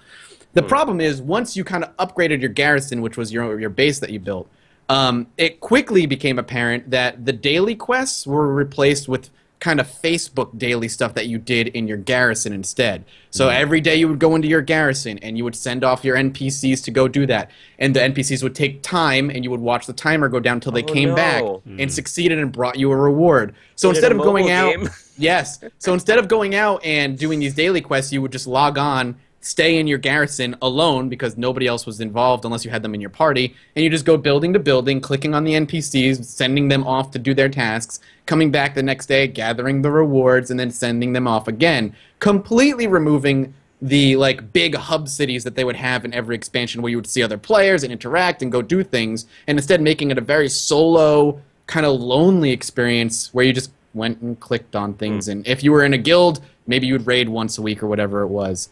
And it was a very different feel, and I think people were very excited for that because you got to have this customization, and it was a lot more story-focused. But once you got through all of that, what you were left with was mobile Facebook cow-clicking games to get your rewards for the day.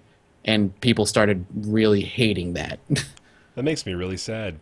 I was getting excited when you were talking about the garrison stuff. I was like, oh, that actually sounds pretty neat. And it was really cool. Building it and unlocking new building plots and then deciding what building we want to build there and watching the building kind of land down in a very World of Warcraft animated way. Really, really fulfilling and really fun. But once you were past that and you kind of hit and did everything you were supposed to, what you're left with is non-social, just kind of log in every day for 20 minutes, click on things, then log out. There's got to be like instances of enemies trying to take out your garrison and stuff like that, right? No? No. That's so obvious, isn't it? That's just like but the natural thing the thing to is, do. you take over the land and make it safe to build the garrison. That's my God, man. Let them, like, fight over garrisons. Yeah, that would be really cool. When you log out, your garrison's safe, but if you're in the world, you gotta always be protecting that shit. Wouldn't that be awesome? Like PvP, like flag your garrison for PvP. Yeah, but man. everybody's garrison is in the same exact place. It's just phased. It's phased. That's what I was gonna say. When they started the No. phasing is when it all went to shit. I hated phasing. So like you and your friends are running to your garrison, and as you're getting close, all your friends phase out because they're all going to their garrison, but it's all in the same spot. Split up the world. The whole point was so you could play a game together, and then you split them back up again and fragmented it. Yep, it became more lonely in this expansion, which is a shame because I remember, I think I talked to you, Bear, when the expansion came out initially, how much I was playing it. I was loving it. I was having a really good time with it.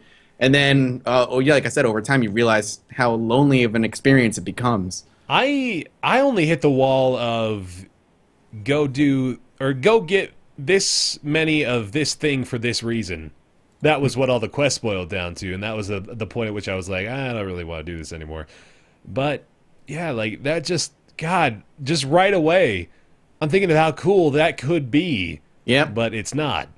Unfortunately. That's really sad. Final Fantasy XIV has introduced their own base system, and it's supposedly really good. Oh. So, I mean, the general discussion involves a couple of things that have, or a few games that really have kind of tried to provide the resurgence of the MMO experience in different ways, notably so in these different games. So, like Matthews was saying, there's Final Fantasy XIV, which is, well, when we look back at it, at Final Fantasy XI, and how awful that was. I liked it. Like you liked Final Fantasy XI? I played a lot of 11. Well, man. 11 was pre-WoW. 11 was before WoW had set what the standard would be. I'll grant you though that it wasn't very good, but I liked it anyway. Yeah. Fair enough. But now they've got Final Fantasy XIV, which is obviously, kind of skyrocketing in popularity a little bit.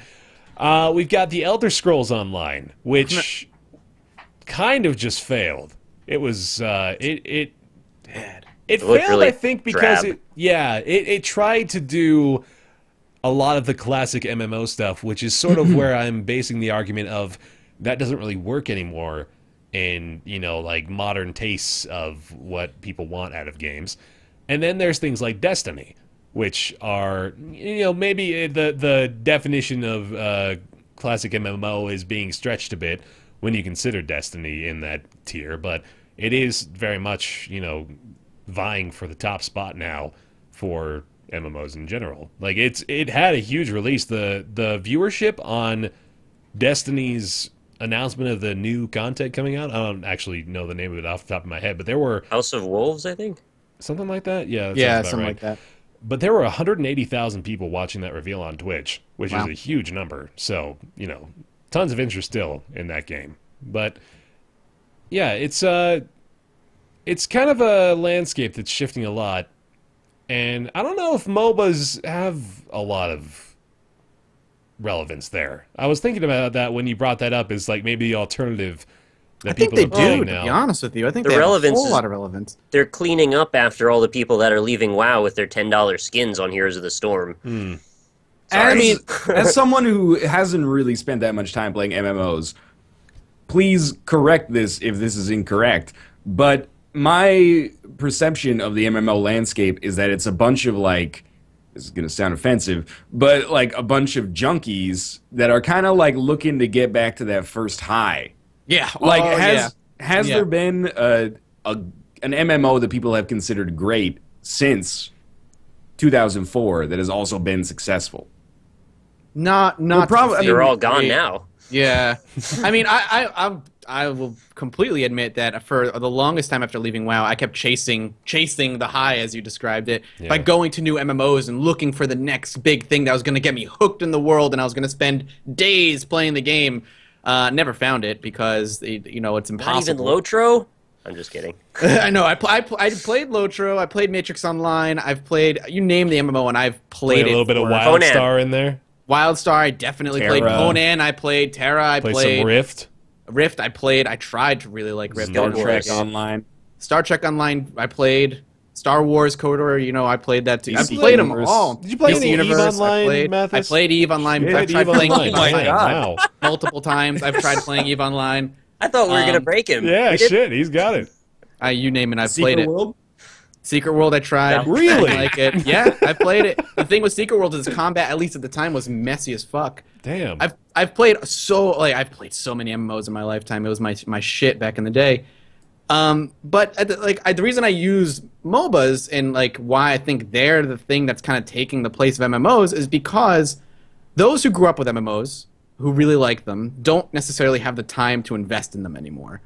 And MOBAs don't take a lot of time to play a game or two. You can play a round of Dota in 45 minutes to an hour at most. You can play Heroes of the Storm for 20 minutes to 30 minutes because they're super quick. You get that, the rush of victory, the rewards afterwards of getting like experience points or gold or whatever you can spend, and you get that feeling of teamwork of playing with friends in a much smaller time frame, and you're not paying a monthly fee.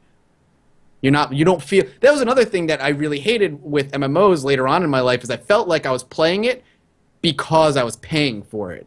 And I was like, I'm paying $15 a month. I might as well log on and play. It became a chore. And once I cut that and I started looking into MOBAs, I was like, I can play this. I can get the same, successful feeling from one game in a half hour, 45 minutes that I would get from doing a raid for 4 fucking hours and not get anything from it.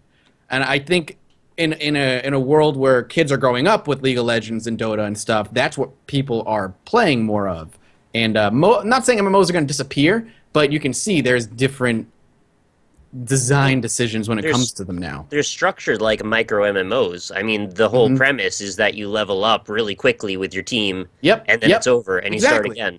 Yep, you level up, you're getting, exactly. You're getting that leveling up feeling and unlocking new abilities and getting more powerful all in 45 minutes. Consciously designed that way.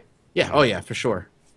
It just seems to me like, and again, this is from an outsider's perspective, but every MMO that comes out, first couple of days, people are like, hey, this is pretty cool, like, I'm having a good time with it, and then gradually over the course of like a couple weeks, people just stop talking about it, and then 6 months, people are like, nah, man, no, this is a premium product. This isn't going free to play, man. It's no, I know every other MMO that's come out in the past 8 years has gone free to play. Not this one, though. This one's, and then it goes free to play like 6 months later, and then, maybe the community picks up after that. I don't know. But I feel like WoW's coming from like this, if that's your point of reference, is this huge cultural phenomenon. It still has 7 million subscribers, 7.3 apparently, like Bear said. Hearthstone just crossed 10 million players. So Hearthstone is like hugely at the forefront of public consciousness within the industry.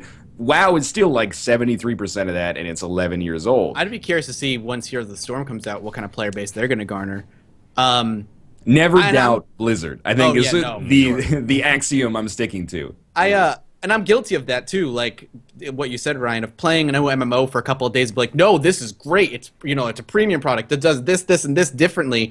And then a week or two in, I'm like, WoW does this better. WoW does this better. WoW does this better. WoW. I'm like, so I just keep comparing it to World of Warcraft. I have to go, why don't I just go play WoW? And then I cut the subscription. And either I'll go back to WoW for a week and then be like, I'm bored, or I'll just not play anything ever again. WildStar was the biggest example of that. I was like, this is great. This is great. Oh man, it's like Burning Crusade World of Warcraft. I miss those days. And then I'm like, WoW does this better. WoW does this better. Oh, it's just like WoW in this aspect, but WoW's had 11 years to perfect this particular formula. And then I walk away from the MMO. It took me like 3 games to realize that was going to be the result every time I tried a new one, so I just don't even bother at all now. I didn't. I kept trying.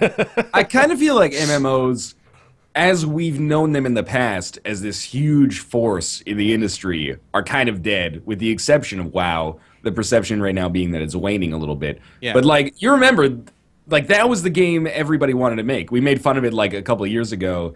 like everybody was making a MOBA. Now that people knew about Dota and League of Legends, like we're gonna make a a zombie MOBA, a Dead Island MOBA. That's what I mean. We're gonna make a DC MOBA. We're gonna make a Lord of the Rings MOBA. Like that's what it felt like from like 2005 to 2011. Was like we're gonna make this game as a MOBA because it prints money, man. How could you fail? And then they all failed. And some of them took like 5 years to develop. And I think now, you know, after Defiance and the Elder Scrolls Online and the Old Republic and Terra and Rift, etc., I hope that most studios are going, most publishers, I guess, are going, we're not going to finance like another MMO because it seems like I can't imagine a worse business decision of like a game that costs an extraordinary amount of resources to make and then has historically not returned with and like not only that, but it costs a lot all the time. Like it continues to cost a lot of money after you've made it. There's not a lot of games that do that. I feel like the only MMOs that are succeeding nowadays are the ones that are doing something drastically different. The reason, you know, you got EVE Online is so successful is because it's hard to call EVE Online it's an MMO, sure, but it's more like a sandbox game because what I love about EVE Online, why if I had time I'd probably be completely into that game, is the developers are 100% hands off. They created the world and they said go. And the players create the rules, the laws. They're like sections of space that are completely controlled by this group of players and another group of players trying to take over in these huge wars. And that's what you read about all the time, are these huge like 2 or 3 day wars of players just trying to destroy another group of players to take over this section of space because there's something there. And like Destiny is a totally different game because it's a first-person shooter. It's not really like this open world-ish type of game. Isn't it more Destiny, more zone control? Yeah, it's small areas and then there's a hub world. It's kind of like the Nexus in Demon Souls or something, and you just go off to an area and then mess around. Final Fantasy XIV is the closest thing to WoW that's very successful, but it does enough different in my opinion, and that's why it's doing really well.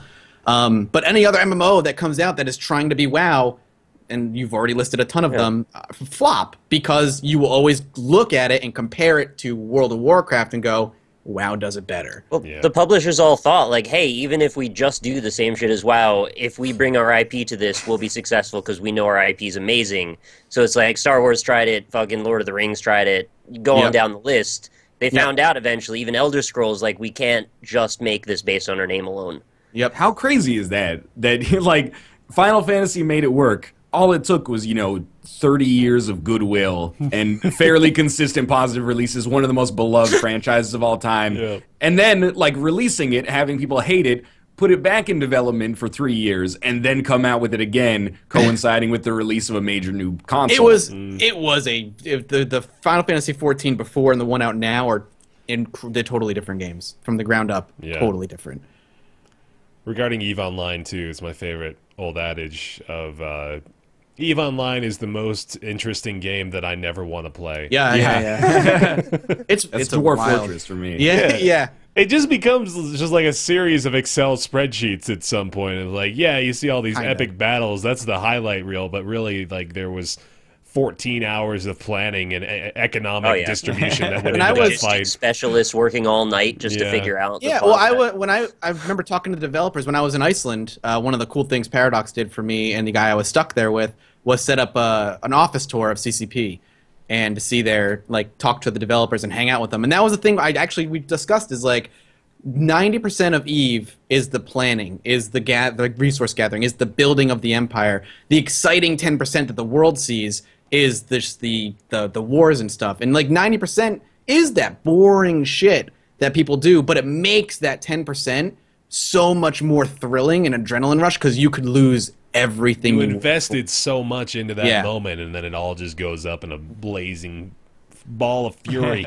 Those Titan ships that you see, those big ones, take real life like 1 or 2 months to build. Yeah, they're worth a tremendous amount of money too, aren't they? Just like not even the in-game currency. So if you see like a company, or they called corporations, guild, bring out a Titan, that's when you know shit is real. Like that is a lot to risk right there. But a Titan can take on hundreds of little ships without any problem. So they need to like sign a charter to get the corporation to release the Titan to go into the battle. So there's like people actually allowing these actions to take place. Man, every fucking time I hear about this shit, I'm like, I want to play this game. This sounds awesome. And then I load it up and I'm like, oh, this isn't for me at all. And like when those wars happen, the fact that CCP has devs at their computers 24/7 to monitor the servers to make sure the servers don't crash, so that they can handle the thousands of players that are in this one section of space. They have something called time dilation where they slow everything down for the battle and everything. It's crazy. It's crazy. Yeah. There's some people that are just, like, that's their whole life is EVE. They can make real-life money off of it. Yeah, it's almost their all job. that shit was going down, and then the server just broke. Like, how mad would they be? Like, that was 5 months of my life. We get worried about Twitch going down, man. They're losing $5,000 a minute every second that server's offline. Listen, I thought there was some story that like EVE represents like 2% of Iceland's total GDP or something like that. They are. I was being told by them that like, and if you ever go out with drinks with any of the CCP guys, and they know the CCP, you'll just get free drinks the whole night. Wow. Their building is gorgeous. It's huge. It's like 6 or 7 stories, and it's all like just for CCP. It's amazing. It's really cool. That is awesome. They're the pride of Iceland, man. God damn it, I gotta play EVE. I want to try. I got past the really rough part, and I was getting really into it, but then I was not doing any work, so then I had to stop. People, please tweet at me and tell me not to play EVE. Well, you'll get bored of it real quick because it's just hard. Yeah, exactly. That's also true. Yeah. 0.5%. Still, though, it's huge. That is massive. For an entire country. Yeah. That's ridiculous. But anyway, yeah, World of Warcraft is very much still going to be a strong player, we think, for a long ways to come. Let us know what you think. Subreddit is also roundtablepodcast.reddit.com. Feel free to start up a thread over there. We'll always be hanging around there discussing stuff, so... Age of Conan, though, probably coming back real soon. Yeah? They had it on the Big Bang Theory, man. It's a WoW killer. Yeah, I was so excited for Age of Conan. Oh, me too, man. I played through it, I'm like, I'm the chosen one. And then you're done with the tutorial, and like, oh, there's like 7,000 other chosen ones near me, all with the handprint on their chest. That's when you gotta kill all the other chosen ones, make yourself. There can only be one. Yep. All right, getting into our games for this episode, we want to talk about Action Henk. Henk. I can't not say Henk because they're pronounced the same way. Your jaw tenses up when you do that. We don't have like a letter that like a sound in the English language that makes the name make sense. Yeah, like if they call them like Action Hink or something. Yeah, that or Action Hunk, easy. Ooh, much better. Action and that would be like ironic because he's got a big old beer gut. Was there something unattractive about that? Absolutely not. Action Henk was released on May 11th. To the tune of very positive reviews on Steam. Currently $13.49 on sale. Regular price $15. I am really enjoying Action Henk, actually. Much more than I expected I would when I booted it up. It is sort of a Trials-like game. So if you guys have ever played Trials Evolution or Fusion or something like that, think of that, but you're controlling a big fat dude. He's running around. Bit Trip Runner is also an apt comparison, I would say. Yep. There's a little bit trip. I also think that it mines a lot from Trackmania. In that, unlike Trials, there's like no levels that are nearly impossible to beat. But it's all about just iterating on them and beating them as quickly as you can, shaving off like 1/10 of a second over and over. And the multiplayer is exactly the same as Trackmania. Which I like. I like the way the multiplayer works. I think it's much better than just like pitting 4 people against each other in the same track and seeing who can get through the fastest.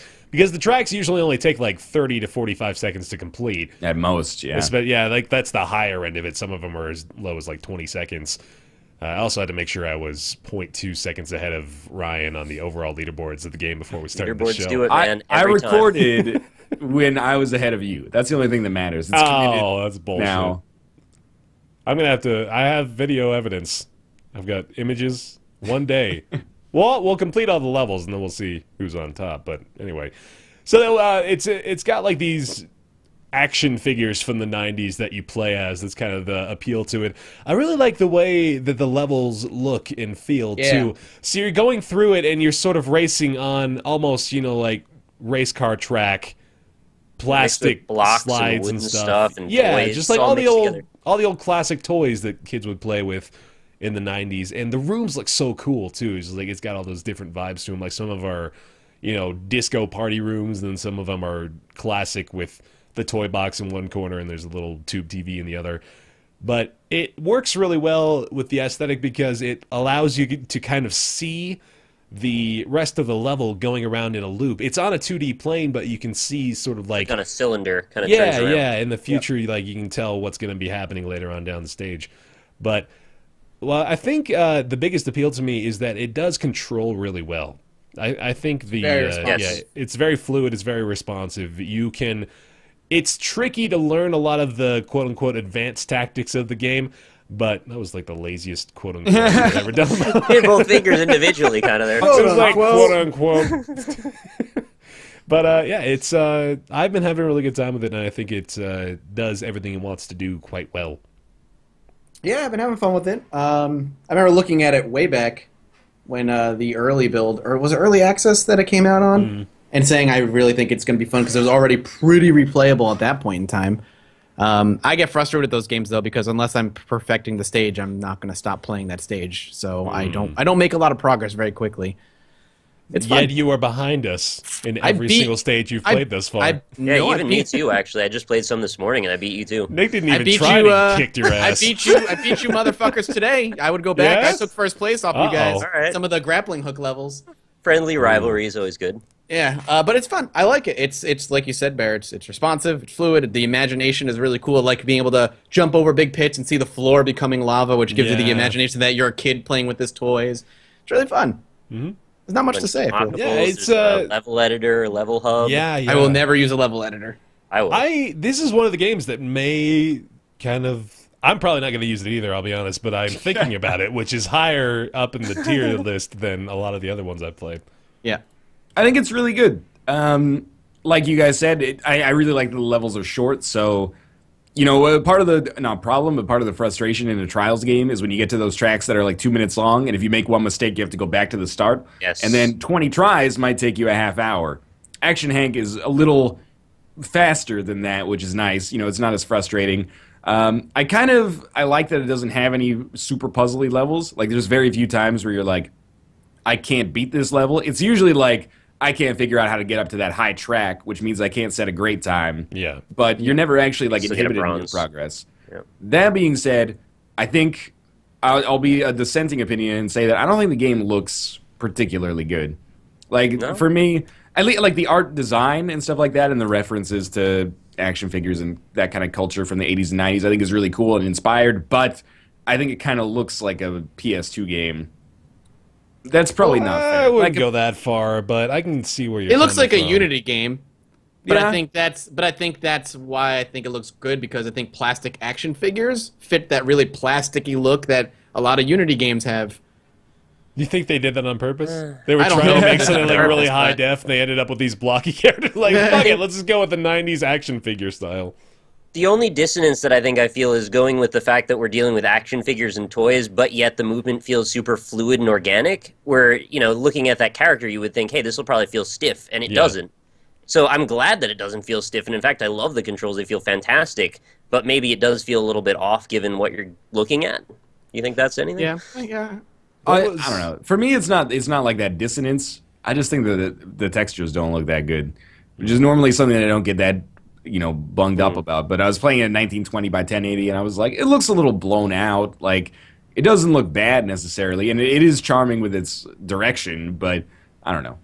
I don't think it looks. It didn't register for me. What I'm comparing it to is Trackmania and Trials, because I think those are the closest analogs, or Bit Trip Runner, and I think all those games have like a particular style, and in particular the scope also is larger, except in Bit Trip. But Bit Trip's got its own kind of minimalistic, stylish thing going on, which is cool. But like both Trials and Trackmania have this kind of sprawling focus or scope on each level. Like Trials Fusion, there's all sorts of shit going on in the background, whether you like Trials Fusion or not. The levels are actually really impressive in the way that they look. And Action Hank is kind of like a cut below, I think, there.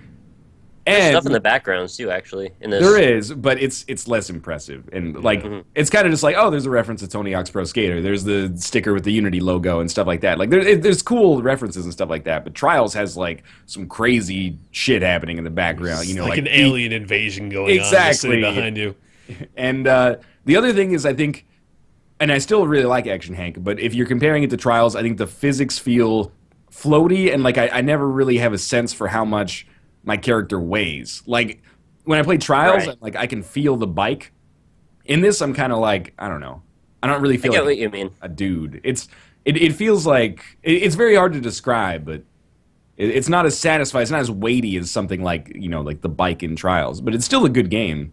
With what Nick said too, it's interesting that you're playing with a character like Hank who has a big old belly, and I find it's actually like I tried to switch characters a couple of times, and I can't do nearly as well with the skinnier characters as I can with Hank, which is so bizarre that like I've associated this level of mobility with the fattest character in the game. It's like playing as Rufus in Street Fighter. It was like, he shouldn't be doing this.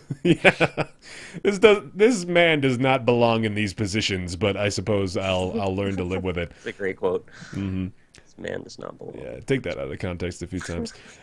The way the ghost system works is really motivating as well. Oh, yeah. Like, the only complaint I have about the ghost system, I'll explain it very quickly. Basically, on each level, there's thresholds to get a certain caliber of metal: bronze, silver, gold, and rainbow, which is like super tough. But you get a ghost that sets like the baseline time, and if you beat that ghost, you get the medal, basically. So you can see the mistakes that you make relative to what they're doing. You can also race against all your friends' ghosts, and they download in like less than a second. So it's super easy to see like, oh, that's where he's gaining like a half second on me here, and do that. And that's a really like good motivating factor. I just wish they showed them like right at the start, because when you're like super close together, sometimes someone will just get in front of me, but I won't have seen what they've done, and I'm like, yeah, you have to hold back for like half a second at the beginning so you can stay right behind them to see what it is that they're doing. That's to learn, yeah.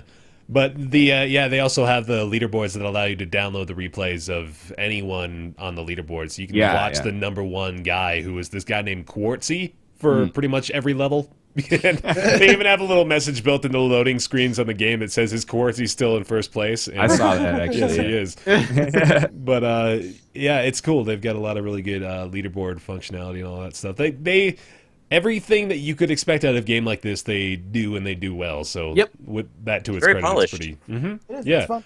I think Early Access did them well for this one, too. I think they learned a lot from the Early Access release of the game, and they put out very polished products. So, yeah.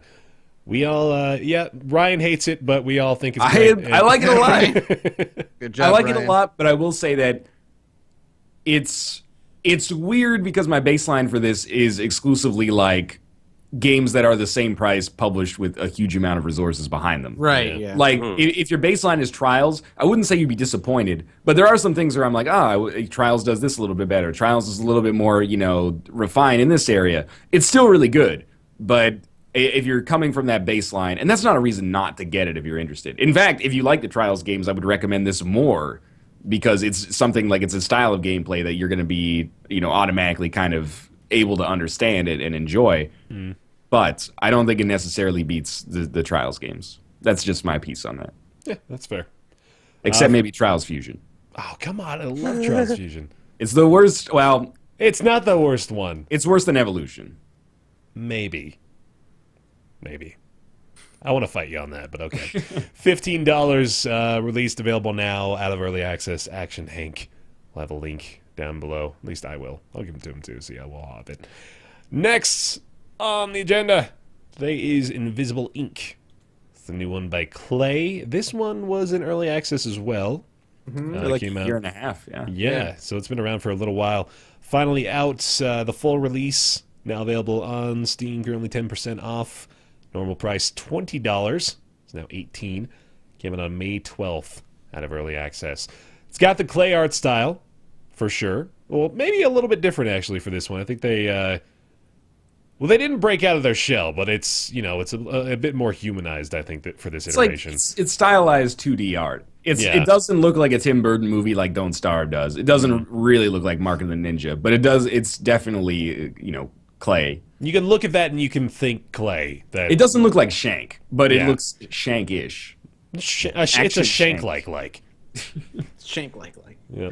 I'm curious to hear what you guys think about it, because the last time I haven't really played the full release, but I did play it back when I got an early access code a while ago. I did a video on it, and I was very mediocre on it at the time. I didn't like a lot of the mechanics they had playing, and I remember getting into a discussion with one of the developers on Twitter about what I didn't like, why I didn't like it, why he was defending certain points, but we didn't argue. It was just like it was a very civil discussion, and I'm excited to go back to see if they've changed a lot of that, or if I would still be like, it's okay. You should also talk about what it is, first of all. When did you play it, also? I'll look up the video right now. Well, you talk about what it is while I look up my video. All right, Invisible Ink is it's a stealth-based, squad-based tactics game or strategy game. The easiest way to describe it in terms of stuff that already exists is that it's a little bit more of a a lot more of a stealth-focused XCOM. So every mission, instead of your objective being, we're going to kill all the enemies on the other side, usually your objective is like infiltrate a building, steal something, and then get out. So every level you find an objective, you hack it basically, and then you get to a teleporter that allows you to escape. So instead of engaging enemies, which you can do, usually your best course of action is to, engage in kind of subterfuge and stuff like that. Like a little like Dishonored-y in a way. But it's isometric and 2D like XCOM. What is interesting to note, I think with anything beyond the easiest difficulty setting is kind of permadeath, isn't it, to a degree? Not really permadeath, but your actions are permanent. It is permadeath to some extent. When a unit gets knocked out in combat, you can resurrect them, which is very difficult, because you only start with 2 agents at the start. You can get more throughout, depending on the missions that you choose. You could break like another agent out of prison in one of the mission types. Or you can actually just drag their body to the teleporter, and then they'll come back with you. But those are both very difficult to do. Sometimes it's just better to leave them behind. But I don't know if I would say that, like, it doesn't have branching paths, really. But it does have permadeath for the agents. All right, when did you play it, Mathis? 8 months ago. Okay. Oh, okay, so that was actually very recently. So that was like when it came out in beta, which was around like August and I remember 2014. I mean, it's been a while, so I mean, I'm a little bit fuzzy on some of the mechanics, but I remember not liking the alarm system very much. I remember it being a little bit too punishing for some of the things I was doing. And I'm not sure, like, does the alarm system still there? Can you actually re-explain the alarm system, how it works now, and see if that's... The alarm system is basically a central conceit of the game. So, like, that is not gone anywhere. Basically, the alarm system works on kind of like a radial gauge. Level thing, Yeah. And it starts at level 1, well, level 0, and then every turn that you do, the alarm ticks up by 1. And when it reaches the end, it goes up to the next level. So on alarm level 0, there's no punishment. On alarm level 1, it's kind of like, go faster because there's going to be punishment soon. Then 10 turns in, you get to alarm system 2, and like more enemy cameras activate. That's what I hated about it. Yeah, I remember the alarm system went up with whether or not you made mistakes or not. It would just go up, right? Yeah, because the way that they frame that, and it's something that they've done a really good job with the actual release versus the beta release, is finally they have like a narrative wrapping for why any of this stuff is going on, why you only have 72 hours to do what you need to do, et cetera, et cetera. Is that like they've encountered, or they detected that there's been like an anomaly in their system, and they're like getting more suspicious as time goes on. Okay. So yeah, that still exists, and that is an interesting part of the gameplay, because you have to balance like a secondary objective in like every mission is, do you want to hack all the stuff that you can to get like as much money as possible to outfit your agents after you leave the mission, or like you might get company secrets that give you more missions in the future. But the longer you spend doing your due diligence there, the more the alarms go up and the harder it's going to be for you to get out. So you have to balance this like, speed versus kind of like scope of the mission. I remember that was, now that we're talking about it, I remember that was like kind of the crux of my complaint of the alarm system. Was it wasn't necessarily that I hated the alarm system. I didn't like that the alarm system happened if you were playing perfectly. I feel like a lot of the kind of the concept behind the game is being stealthy, is this, being secretive thing. And if I'm playing through a level very intelligently, not being seen or whatever, I felt like the alarm system shouldn't necessarily be going up. But if a guard saw me, instead of giving me a tick of an alarm, bump it up a level immediately. But don't punish me for playing strategically and slow-paced, I guess, quote-unquote, because it's a stealth game that's based around strategy. So if I'm playing quietly and not being seen, I felt like the game was, like, bad. You shouldn't be doing... Smack my mic. Bad. You shouldn't be doing... Smacks you right in the microphone. You shouldn't be playing slow and stealthy. You should be trying to make quick decisions and stuff. Maybe make the alarm system go up a tick if you decide to hack something. Maybe make that go up a bar. Instead of being every turn, you better hurry up, you're going too slow. That bothered me, and I remember that being You're too slow. I don't want to fall back on the Apotheon thing, because with Apotheon we were like, it would be better if it had this kind of combat, and the developer was like, well, that would be a different kind of game. But I do find myself kind of wanting to be like, I think there's a case to be made that a game like that could be good. That, like, when you get seen, there's no continuous consequences, but when you make a mistake, there's a huge consequence. Right. Like, it goes up one level. I could see that. And I loaded up Steam here because I want to start Invisible Ink to see if maybe that's a custom option. Because there's like XCOM Enemy Unknown, there's a lot of custom campaigns, like modifiers and stuff you can turn on. So I'll check on that. Yeah, that was the thing I was talking to the dev over Twitter a lot about. Now that you've jogged my memory, that was like my biggest gripe. And he was like, well, this is the reason we're doing it. And I was like, yeah, but here's why I don't think it's a good idea. And then it wasn't an argument. It wasn't like an argument problem. In a way, I kind of feel like, and this, I don't mean this to sound dismissive to you, but I think it's kind of like an intellectual, like, immersion-breaking thing.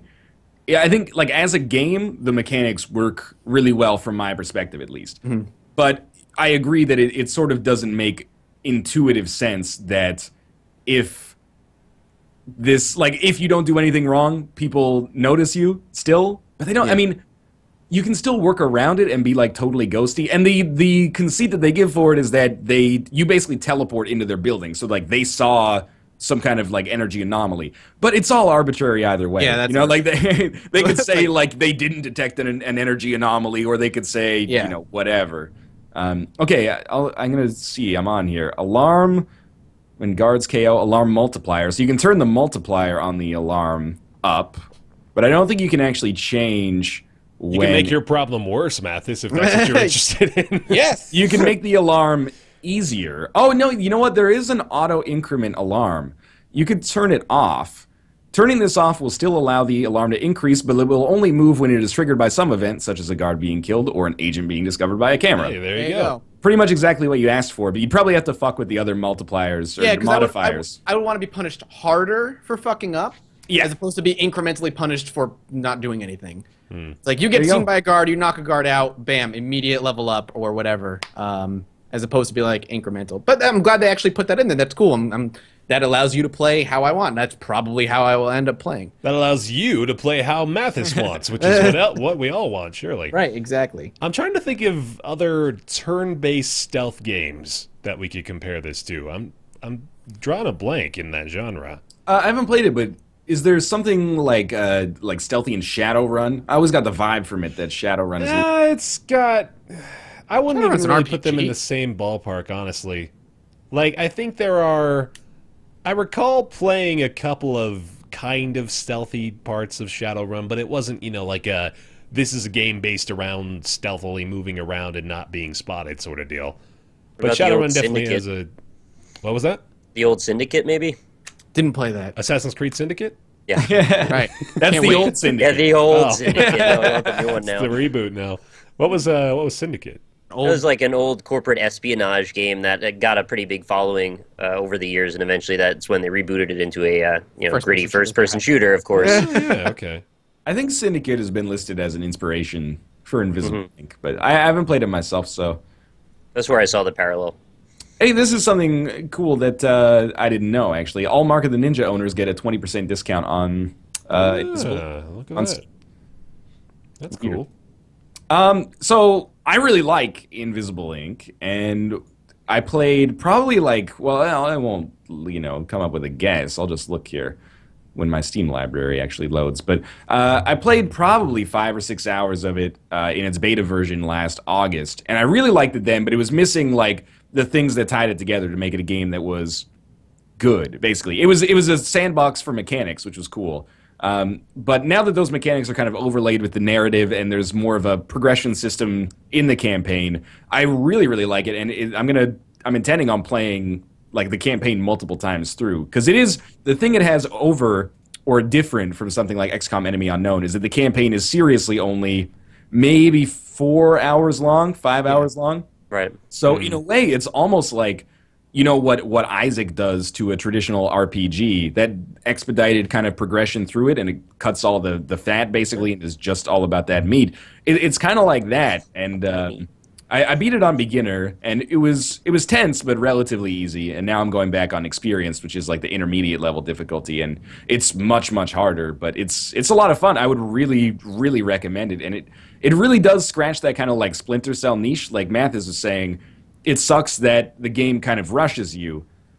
But in a way, I don't feel like in the gameplay that manifests itself as being like, I'm going to run out in front of this guard, or I'm just like going to run up and tase him instead of taking the time to sneak around. Usually what ends up happening is you make the decisions with trade-offs for, do I want to stay and hack all this stuff to get a ton of credits to make my next mission easier, or do I just want to get to the exit because if I stay too long, like the danger is going to come.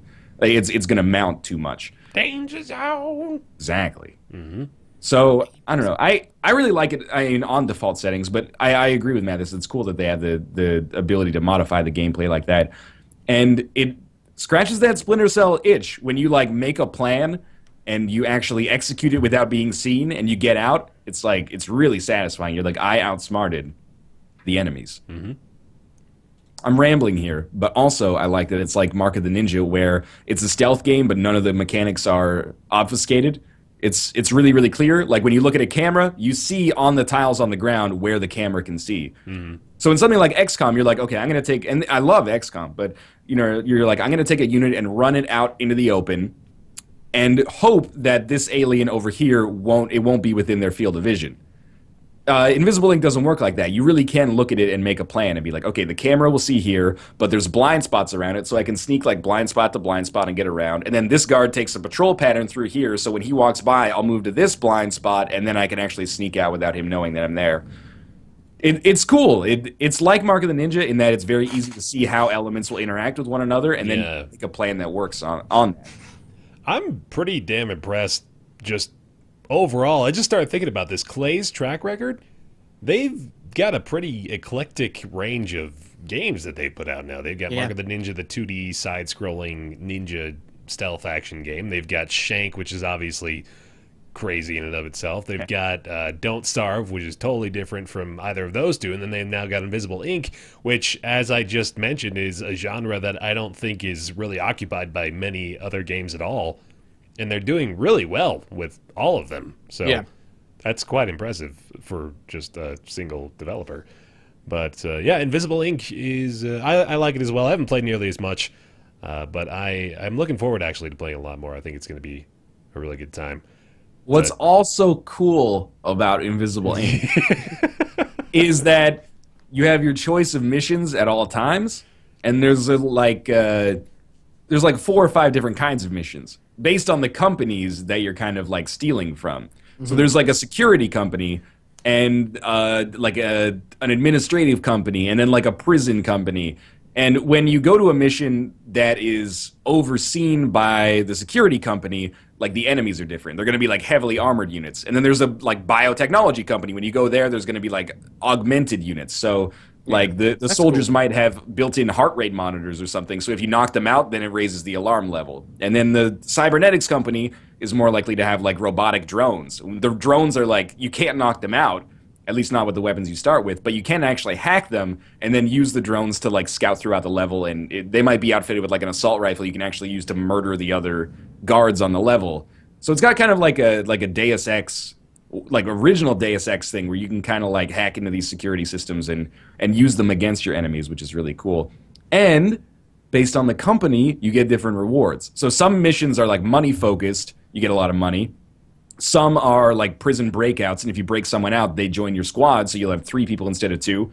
Some of them are like, for like the biotechnology company, you might find like a special augment that you can install on one of your agents that maybe allows them to move like twice as much or something like that. So it's really like in the campaign, part of the strategy is mission selection. It's not just like doing the mission, but selecting properly for like what you need, as opposed to just like, this, I have to do an alien abduction right now. I have to do, a UFO crash mission right now. And this is not to say that it's better than XCOM Enemy Unknown, which is a fantastic game, but rather just different, meaningful design decisions. So you're not what was like Trials versus Action Hank. To some extent, I'm like, I like this, but it's a slightly worse Trials. Invisible Ink is different enough from XCOM that I don't really get that feling when I'm playing that's not fair. Trials is a game about a motorcycle. Action Hank is a platformer with a dude. You can't compare that like that. It's not the same. It's about weight shifting on Trials. You don't do any weight shifting. It's about sliding on your butt. Look, I understand that those seem like relatively minor divergences. They're big for me. For a strategy game like this that you might invest a lot of time in, and you know, it's my personal opinion on it. When I play Action Hank, I don't think it's a worse Trials, but I do. That's all I thought. And it's still good. Action Hank is still good. Mm. And so is Invisible Ink. So is clearly, I think, yeah. Yeah, I think you really like that one, huh? I like it a lot. I think it's one of those games like Titan Souls where I'm like, this is a game that is not only fun but like really well designed, and it's easy to see like the design in the game. Right. Word. Invisible Ink, $20, available on Steam today. Right now, you can buy it with money. Yay! Hooray! Or Speaking cards. of money, You trade them. you can give us some money. Patreon.com/roundtable. We're going to thank those supporters in a minute because I haven't forgotten. Before we do that, it's time for Nick's Weird Games. Oh, I did think you forgot, actually. Brought to you by the sultry sounds of the Wombo Combo video. Oh, yeah? Happy feed. Wombo Combo. There you go. Nick's Weird Games theme song. I'd like to... Garfunkel and Oates? Oh, yeah, we can go for that. The fuck is Garfunkel and Oates? Simon and Garfunkel, maybe? Simon and Simon and Garfunkel Garfunkel. Yeah. Hall and Oates? Wait, what is Garfunkel and Oates, I don't know. actually? I don't know why I said that, to be honest with you. I don't know. I went with it, but then it clicked. Wait, no, that's... Yeah, Simon and Garfunkel, let's hear it. No, they're YouTubers. Go That's who they with are. because I just had my wisdom teeth taken out. I don't want to... Oh, man. Disappointed. I'm sorry. Garfunkel and Oates is like a Can you maybe brand of... give us a substitute? No. You can give us a substitute. I don't know about... It's time for Nick's Weird Games. He's got some games to play. He brought them to his desk for us. A glorious day today. I It's like- really like it, but it was like a lute player. creepy Brought to you- 1930s That's Simon and radio. Garfunkel kind Brought of. to you by Witcher 3 on I got like a medieval bard vibe from that. Yeah, Okay, me too. I can. Not live there's with anything that. wrong with that. It was still impressive. I have to give the Beautiful. people what they want if you're not going to give them to. Sure. I appreciate it, honestly. All right, what do you got? Well, I'm curious if any of you guys have ever heard or seen this one. This is called Savage Skies. No, I haven't. This is a science-based dragon MMO. What? No. with It's, realistic. it's kind of like a dog-fighting game with dragons for the PS2. Is that an M rating? I see Panzer on Dragoon That is an M That's a rating. mature rating for blood and Savage gore and Skies. violence. by BAM. Published by I love BAM it. By Entertainment. BAM and Rock Interactive, or iRock? I can't Yeah, tell. there. You would pick them. Do you? BAM Entertainment is a dormant video game publisher that published such titles as Carmen Sandiego, The Secret of the Stolen Drums. Man, They're that's a dormant, good so they're lineup. not extinct. They're just snapping. They'll be back one day with Savage Skies 2. All right, So- what's Savage Skies then? The back says, do you have what it takes to control an 80-foot dragon without becoming lunch? The skies darken with shadows from the wings of fantastic creatures locked in midair, claw-to-claw combat. Whoa! And the valleys fill with the sounds of warfare and strife as mythical beasts clash in armed conflict. 3 factions compete for dominance in this strange land. The noble warriors of Vertwin. Yeah, the mutated hive mind of the Chrysalis and the undead armies of Pariah. Fuck, Each dude, that's a trade lot up of threats. and rule the kingdom. So there's 24 fantastical creatures from myth and legend. There's more than 60 weapons for riders and mounts alike, over 25 battle campaigns, and you can discover the secrets of Savage Skies to unlock secret missions, hidden creatures, powerful weapons, and all new gameplay modes. Does this not make you want to play it? I kind of am interested. I've got 2 things right off the bat. One, Yeah. If you're an 80-foot dragon, I don't think becoming lunch is a concern. 2, they've got like the hive mind Hold of the up. Chrysalis. What do you mean with that The dragon the lunch? trainer list? becomes the lunch. Oh, you're a trainer. You're not a dragon. You ride the dragon like you always do. I thought you were. I thought you were the dragon. Sorry, No, I that's misunderstood. Panzer Dragoon Orta. Right. No, you ride the dragon in Panzer Dragoon Orta as well, Bear. Oh. Also, you got Zerg in there, and you got undead and humans. So we got like Warcraft and Starcraft just coming together for this crazy on the rails shooter. No, it's not on rails. It's actually, you can kind of wander where you want. It's got big open sections of gameplay. There's like zeppelins, and there's like, I don't know, storming some gates, blowing shit up. It's got a really great heavy metal soundtrack, which I really hope you guys can hear. And also, one of the worst introductions that I've ever seen. I definitely recommend that you Google it's called Savage Skies? Yeah. On YouTube. Go find the intro, because it's hilarious. And surprisingly, no Let's Plays. At an earlier stage in its development, Savage Skies had been set for release as Ozzy's Black Skies, complete with an endorsement from Black Sabbath frontman Ozzy Osbourne. Nice. In the original concept, each of the 3 game's playable factions would have been led by a different Ozzy character. Oh, no. The game done was Kiss also versus to Slash feature versus Ozzy. music from Osbourne, including Crazy Train and Paranoid. However, in late 2001, the tie-in was dropped for reasons including its high financial cost and misconceptions about the game that made it difficult to secure a publisher. BAM Entertainment said, hold up, this Skies game is pretty sweet, but we don't want to associate with the Prince of Darkness, Ozzy Osbourne. If you want to publish under the BAM Entertainment label, publisher of such high-octane titles as Carmen Sandiego, The Search for the Stolen Drums, we've got to maintain a certain standard of purity and legitimacy. Hey, they've got 4 Dexter's Lab games under their belt, I'll have you know. They've got a reputable lineup here. I'm watching the opening to this game. You got to hear the sound. The voices are so hilarious. This is fucking... I guess I'm going to have to throw this on at the end of the podcast video here. You gotta give me another task? That's like a pig dragon. What is happening? What they wanted... Oh, X versus Sever? The GBA release of 2001 published by BAM Entertainment? Dude, that was a great movie. Yeah. Lucy Liu, Antonio Banderas. Oh, there's the gameplay. 8 minutes in. I think what they wanted was to position it as Twisted Metal with Dragons in the multiplayer, which I think is actually an okay idea. They also made Reign of Fire, the video game. Oh, no. Don't just recycle the same hardware from Savage Skies. Oh, man, this guy's riding like a giant bird. He's not even riding a dragon. Yeah, there's a lot of different mythical creatures, like I said. I think 24, in fact, and unlockables. And there's a lock-on mechanic. Even better. At the risk of being content ID matched by BAM Entertainment in their dormant state, I don't think I'll throw the actual trailer in the video here of the podcast, but I'll give you guys a link. There's demons.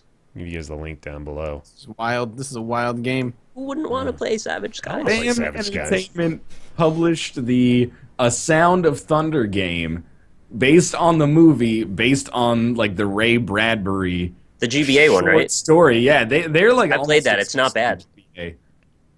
Nick, there's no Let's Play of this game. Somebody needs to get on this. All right, I could be the one. There you go. Man.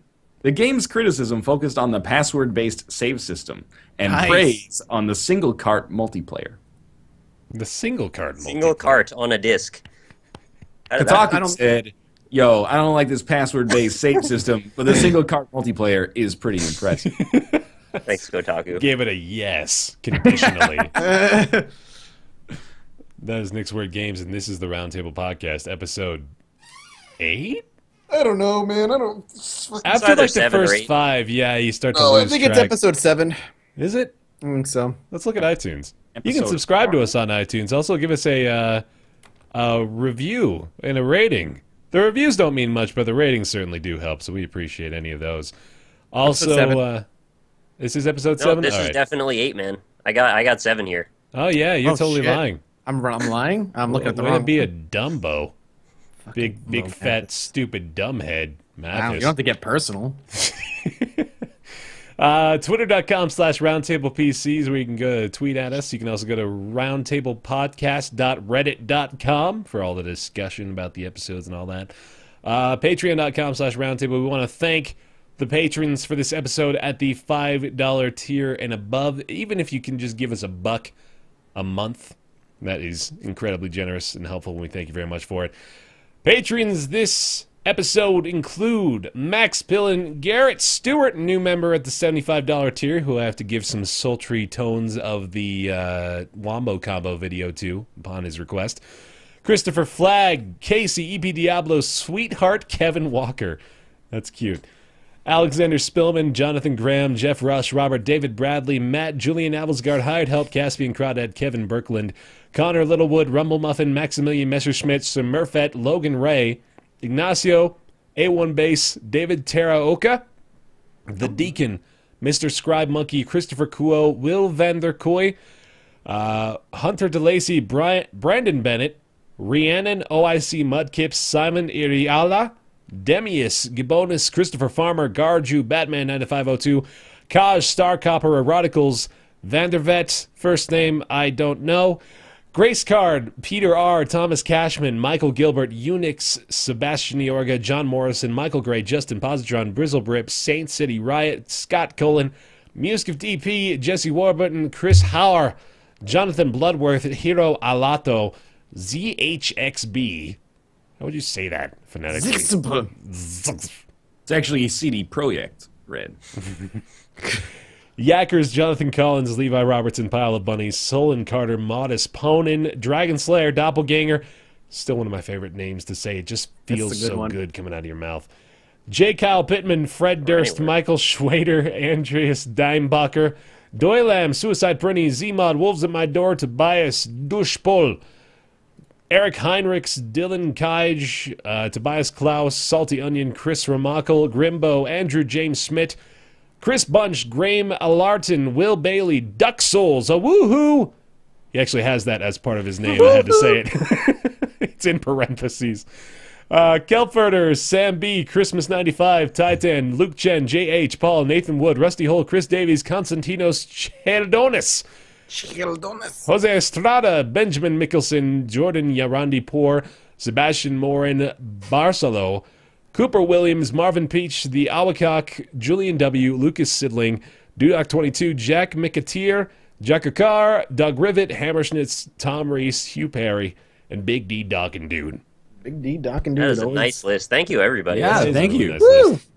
Thank you guys so much. We'll be live on twitch.tv/Roundtable Podcast this coming Tuesday, which is going to be the 19th, which is the day The Witcher comes out, so you know we'll not be playing that. So if you're looking for somebody to not be playing The Witcher on Twitch on that Tuesday, come hang out with us. Yes. Yep. I might not be there because I might be playing The Witcher. We'll You find might not be there because you'll be asleep. Sleeping, Yeah, right. if it's You'll going to be be off the anything, I can podcast. accept you sleeping, but you ditching us to play The Witcher, you son of a bitch.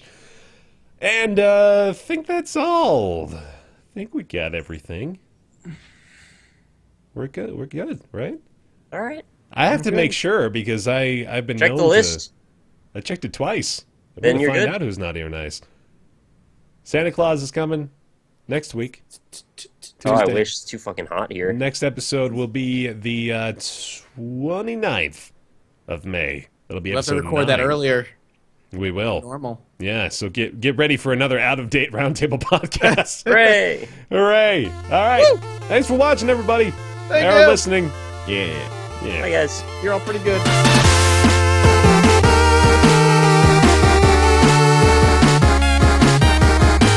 This podcast is entirely supported by you, the listener. To consider supporting us as well as seeing the ways in which you can become a part of the show, visit patreon.com/roundtable.